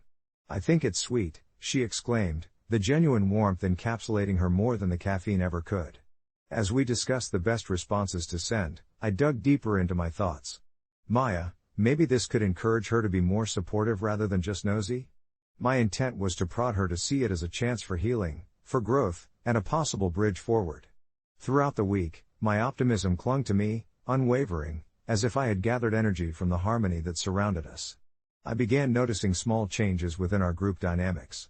Lily's inquisitiveness shifted from being prying to a form of support. She began asking more about Maya's work in the positive light of genuine interest. During our usual game nights, Instead of steering conversations toward the personal, Lily inquired about story ideas and offered her own interpretations of Maya's themes, which sparked delightful discussions and sparked inspirations. The months of tension seemed to evaporate, replaced by the sweetness of camaraderie regrowing gently. Yet, the trip was not without its nuances. My instinct to protect Maya sometimes felt overwhelming. I would catch myself watching Lily closely, waiting for signs of her curiosity morphing back into the invasive territory we had danced around before. Maya noticed the change in me, and during one quiet evening as we strolled along the lit-up streets, she turned to me, her expression serious yet soft. "You know, I can handle Lily," she assured, and in her voice lay the strength that had drawn me to her in the first place. Her curiosity comes from a good place now, she just needed a little nudge to realize how much more significant it is to listen than to pry. In that moment, I recognized the foundation Maya had built, not just for herself in her writing, but in our friendships too. I felt both admiration and resignation, a quiet acceptance that we all must learn, stumble, and yet eventually grow into a better version of ourselves. Thus, I put aside my protective instincts and focused instead on my own growth, fostering a healthy space where the line between support and nosiness could stand strong and clear. With time, I slowly allowed my defenses to lower. I was learning, just as Maya was, that relationships thrive not on the avoidance of conflict but through engagement and resolution. An unexpected evening rolled in when I checked my phone to find a notification. It was a group message from Maya, presenting a small gathering, an invitation to share her writing project with friends, including Lily, who had no idea she'd be involved. The anticipation mixed with nervous excitement fluttered in my chest as I read Maya's words aloud, the rhythm of her voice echoing through our cozy living room. "I'm inviting you all over next week for a reading and discussion.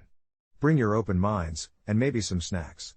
As the date approached, I marveled at how much had transpired within a short span. Though apprehensive, the prospect of unearthing these unspoken conversations excited me. On the evening of the gathering, as friends settled into our living room, I sensed a comforting energy filling the air, like a soft blanket ready to wrap around us. Lily arrived promptly, her eagerness palpable, and I watched how she interacted with Maya. They exchanged anticipatory glances, and Lily listened intently as Maya shared her thoughts and insights on her work and the journey she took to get there. I felt proud, my heart swelling as I noticed the respectful curiosity Lily demonstrated, and perhaps it was then that I realized this night was not merely about Maya showcasing her writing, it was an exploration of friendship, vulnerability, and personal growth within the space we shared. And so, as Maya began to read, her voice resonating beautifully in the hushed room, I leaned back, enveloping myself in the warmth of connections rekindled, recognizing that life, in all its complexities, often finds a way to heal if we gather the courage to confront it. Many years down the line, those moments would live with me, whispering reminders of the growth found along this intricate journey of friendship and love. And in that beautiful small room filled with words, laughter, and understanding, we found our dance, soft, gentle, yet vibrant against the backdrop of all we had endured. As the years unfurled, life continued weaving its intricate tapestry, capturing threads of joy, sorrow, and unexpected revelations. Those evenings with Maya and Lily remained etched in my memory, like a favorite song whose melody, once heard, resonates forever. The three of us settled into a new rhythm. It felt as if we had taken each other's hands, stepping in sync to a beat of shared ambitions and mutual respect. Maya blossomed in her writing, she began getting published in local magazines and sharing her work at open mic nights. I watched her shine brighter with every word she shared, the girl who had once been hesitant now standing tall at the podium, radiating confidence, her stories captivating everyone around. Lily, too, found her own sense of purpose. Inspired by Maya's artistic journey, she explored her passion for photography. She would often invite us to join her on weekend shoots, the three of us wandering through streets, capturing candid moments of life. As we traipsed through parks, urban corners, and hidden alleyways, I became fascinated by how Lily would frame her shots, the way the light could transform an ordinary scene into something extraordinary. In those moments, it felt like we were painting a larger picture together, more than just a collection of memories, but a testament to how our keen interests intertwined beautifully. Still, lurking beneath the surface, I could feel the remnants of those early conflicts, whispers of residue from our past misunderstandings.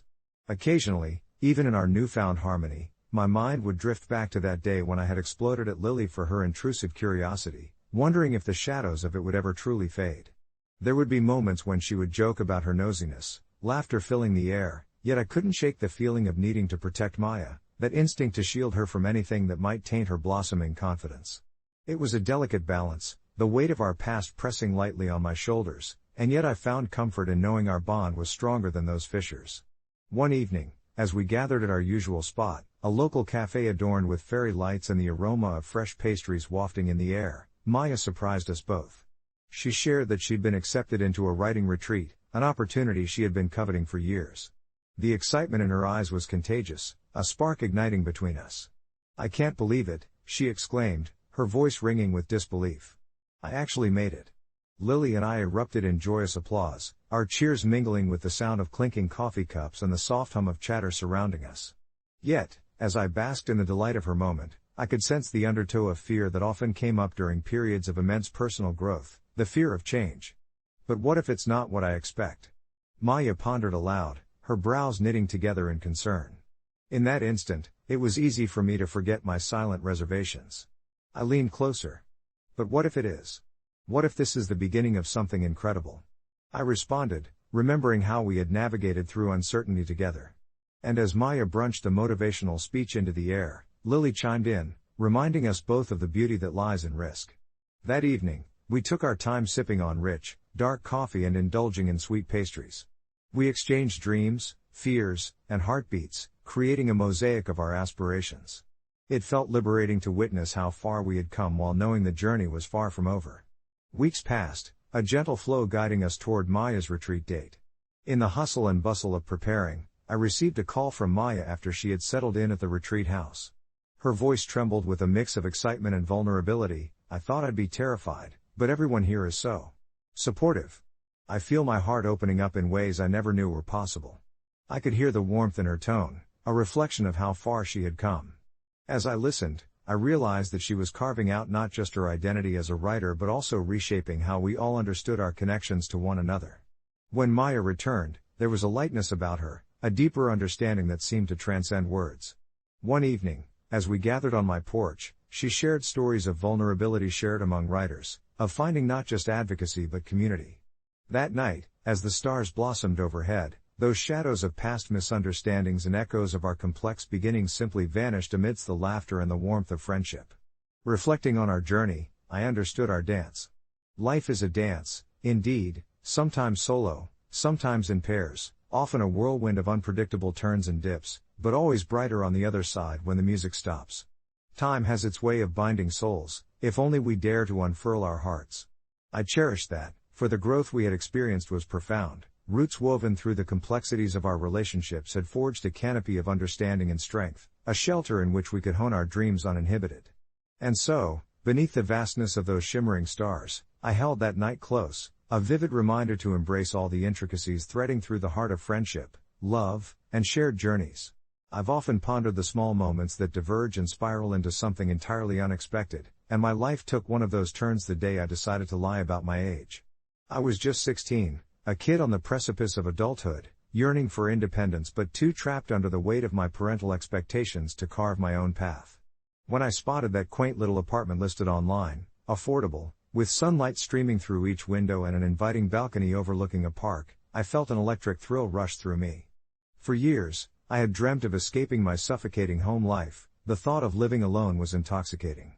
So, in a reckless rush, I crafted a new identity, boldly declaring myself 21. Convinced that one tiny lie was harmless. Somehow, the landlord took my fabricated story at face value, signing the lease without a second glance. The first night in that empty apartment was exhilarating. I remember sinking into the unfamiliar couch with a glass of cheap wine, my heart racing with the thrill of my newfound freedom. Yet, as time passed, I realized I had unwittingly opened a Pandora's box.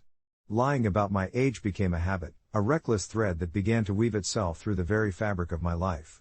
I found myself straddling two worlds, the carefree existence of a college student and the terrifying reality of still being a teenager.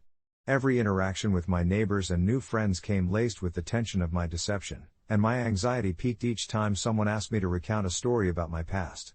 I avoided anything that might have exposed my truth, replying with vague memories crafted from bits and pieces of friends' experiences and the stories I gravitated toward online. I reveled in the freedom but became increasingly engulfed by the guilt of my deceit. My little sanctuary morphed into a gilded cage, and as the months rolled on, I felt the pressure mounting. One evening, I returned home after a long day at my high school, only to find my neighbor Leah waiting for me outside my apartment. Leah was 22, a free spirit with an infectious laughter that echoed through the halls, and somehow, I had allowed myself to get close. She had welcomed me into her circle, and I was terrified of the moment she would discover my truth. Yet that evening, she simply turned to me and asked if I wanted to join her for a dinner with her friends, a casual invitation that filled me with both gratitude and dread. I spent the night dodging questions like they were bullets and laughing a little too hard at jokes that I couldn't fully understand. But underneath the surface, I felt it creeping in, the weight of my deception. I would always be looking over my shoulder, waiting for the inevitable crash when my lies would unravel. The breaking point came on my birthday, which I had kept a secret from everyone. I didn't want to face the shame of revealing my actual age, but I felt so alone as I stared at the clock, watching the hours tick by. Leah and her friends surprised me with a small cake as they ambushed me with a chorus of happy birthday, only I felt shattered inside. That night, I gathered the courage to pull Leah aside, my palms clammy with anxiety. And with my heart racing, I confessed everything, how I had fabricated my age and the spiral of lies that followed. She stared at me in disbelief, her laughter evaporating into silence. I braced myself for rejection, for anger, but instead, she paused, her expression softening as she took a deep breath. "You're still you, with or without your fibs," she said quietly. "Just be honest from now on." It wasn't a magical resolution, but in that moment, something shifted within me.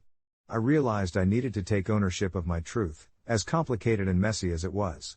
I began to dismantle the layers of my facade, allowing those around me to see the real me, a confused teenager navigating adulthood. Though it didn't erase the past, I began to mend my relationships, unexpected friendships blossoming from the ashes of my dishonesty. The landlord eventually agreed to let me stay despite learning my true age, seeing the growth within me as I started taking responsibility. Looking back, I realized that snowballing can lead not just to chaos, but to unexpected positivity. I learned that the weight of truth carries its own freedom, and while I never would have chosen that path, it shaped who I am today. Life is not about the perfect facade, it's in the moments of genuine connection and vulnerability. And to the world, I now stand as I am, an imperfect being with tales of mistakes and lessons that remind me to embrace authenticity.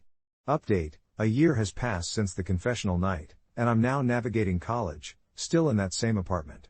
Leah and I have formed a close friendship, not based on my pretensions, but on real shared experiences, going to flea markets and sipping lattes while dissecting life's absurdities. I still catch myself looking back at that version of me, aware of how far I've come. Recently, I even wrote a letter to the landlord expressing my gratitude for believing in me during a time when I didn't believe in myself.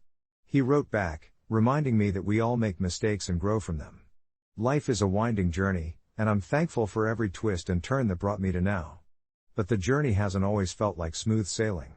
There have been moments, especially in the quiet hours when I reflect on my life, where a shadow of doubt creeps in, wondering if the foundation of my adult life was built on deception. During some of our flea market trips, as I flipped through vintage records and marveled at dusty books, I found myself revisiting that fateful decision at 16. It's funny how small fibs can grow into intricate webs that weave through our lives, binding us to choices we never intended to make. My friends would often laugh it off, joking that my made-up age had granted me an air of sophistication that belied my imagination, but there were times when I felt like I was playing a role in some bizarre play, always afraid someone would pull back the curtain and expose the truth. One evening, while we sat at our usual cafe, the sun dipping below the horizon, I hesitated when a local reporter approached our table, asking about my perspective on young renters in the city. My heart raced as I weighed my options, the words swirling around in my mind. I could easily slip into witty banter, call upon years of life experiences to fill the void, but what would that say about me? Would any of it matter if the foundation of my voice was rotted with untruths? I made a split-second decision, answering in broad strokes, citing statistics from research I'd read rather than lived experiences. The reporter nodded, jotting things down, and as she walked away with a polite smile, I felt a strange combination of relief and guilt wash over me. Life continued to carry on, my friendships deepened, my job stabilized, and sometimes, I even forgot the years that stretched beneath the surface of my fibs. Yet, shadows lingered. I would occasionally receive emails or messages from others who were caught in similar predicaments, drawn to me for advice, wondering how they too might navigate the fragile waters they'd created. While I tried to help them untangle the complexities, the irony of it all was not lost on me, the shared experience of building lies, faced by those who sought honesty from a person who didn't always walk the talk line. I slowly began to realize that many people held their own secrets, some even darker than mine.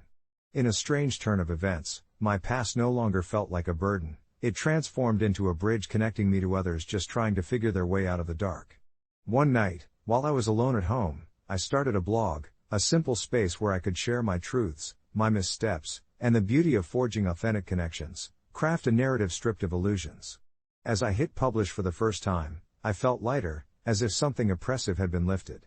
I wrote about that first apartment, my fear-driven motivations, and ultimately, about how I emerged from it, not because of the falsehoods but because of my determination to embrace who I was becoming.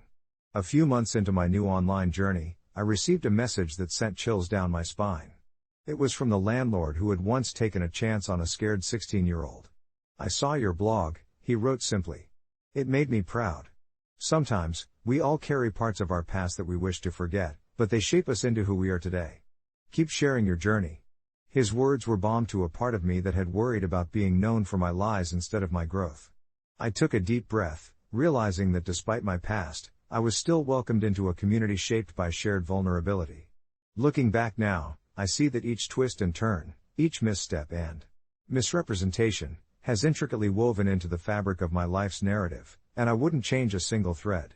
Following the landlord's kind words, I decided it was time to be completely honest with my friends, to share the entirety of my story as a gift of authenticity we could all cherish. Sitting down over steaming lattes and sweet pastries, I spilled my heart and all my confessions. Their reactions were loving.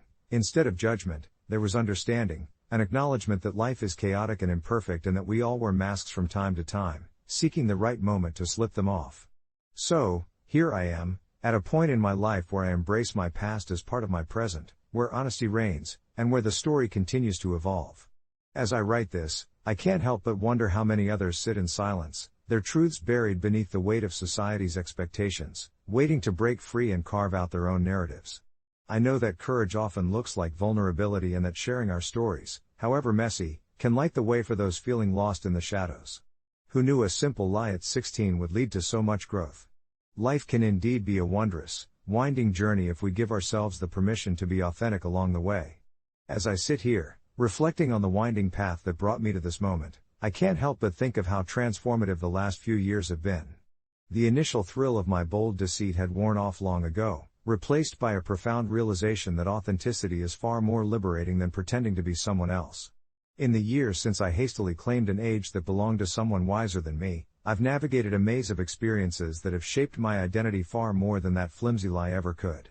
I remember the moments of doubt, the nagging voice whispering in my ear, telling me that I wasn't worthy of the life I had built, that one day the truth would emerge and all my hard work would crumble around me like a house of cards.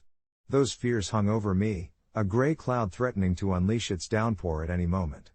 But with each passing day, I learned more about myself. I discovered my passions, falling in love with the art of photography, a pursuit that allowed me to capture the subtle beauty in the mundane. I can vividly recall that crisp autumn afternoon at the park, the way the leaves danced to the ground, how the golden sunlight fell perfectly on the faces of children laughing. It felt like I was painting images with my camera, narrating the unspoken stories that each frame held. It was through these creative outlets that I found community, fellow artists who, like me, were drawn together by the heartbeats of their passions. There was something raw and profound about those gatherings, sharing pieces of our lives through our art without ever having to hide behind pretense. It felt like I had finally shed the weight of my earlier facade, and instead, I was embraced. For the messy, beautiful reality that I had to offer, the child who had once lied about her age, now standing tall among those who poured their truths into the world. And yet, even in these moments of connection, I still felt the lingering shadows of my past nudging at my consciousness. I anguished over whether I should come clean to my friends about my youthful deception, questioning if such a revelation would shatter the fragile tapestry of trust that I had worked so diligently to weave over the years. Then one evening, as I sat with a friend I had grown particularly close to, Sarah, with her infectious laugh and knack for enlightening conversations, we dove deeper into our respective struggles. I could see the way she battled her own insecurities, the way she compared her journey to others, especially on social media, where the reels of polished lives could leave one feeling utterly inadequate. It struck me then that maybe sharing my story might alleviate some of her burdens and offer her solace in realizing that we are all wrestling with our own narratives, imperfect and beautifully complex. With a trembling heart, I admitted to her my truth, the fib about my age, the fear of being seen as an unworthy child. Instead of recoiling, Sarah leaned in closer, her eyes wide and understanding. To my surprise, she didn't judge. Instead, she shared her own secret, a time when she had pretended to be more established in her career than she truly was, a facade birthed out of fear and desperation. It felt like a domino had fallen, setting off a chain reaction of shared confessions. Topics that previously felt taboo were suddenly free to roam between us. What began as an anxious confession morphed into a profound exchange of intimacy, where we offered pieces of our flawed existence to one another, a dance of vulnerability that, while unnerving, solidified our bond even further. As our conversations layered over one another, painting a richer tapestry of our friendship, I noticed that pain and joy cohabitated in those stories, each lending strength to the other. By the time the sun had set, casting soft shadows across our faces, I felt a wave of liberation wash over me. It was the first time my lie didn't feel like an anchor, but rather, a stepping stone towards deeper truths and connections. Since that night, I've made it a practice to embrace my authenticity, especially when it comes to friendships. My story, while not always boastful or inspiring in the traditional sense, serves as a gentle reminder that life is a collection of experiences, no matter how polished or chaotic they may seem. As I write this, I still find myself in moments of reflection, grappling with the remnants of my past misrepresentation, but instead of shame, I feel a sense of gratitude. It pushed me into the depths of myself, forcing me to confront my fears and rise above them with compassion for both the younger me and the person I am becoming. Truly, our lives are a mosaic of light and shadow, and even the mistakes can guide us to the most radiant pieces of ourselves if we allow them the space to exist. So, as I close this chapter, I can't help but wonder where the next twist in my story will lead me. Perhaps it's in sharing both the highs and lows that we carve out a space for others, the torchbearers of our narratives who may still be waiting to step into their own light, whispers of courage nestled within them, waiting to be set free.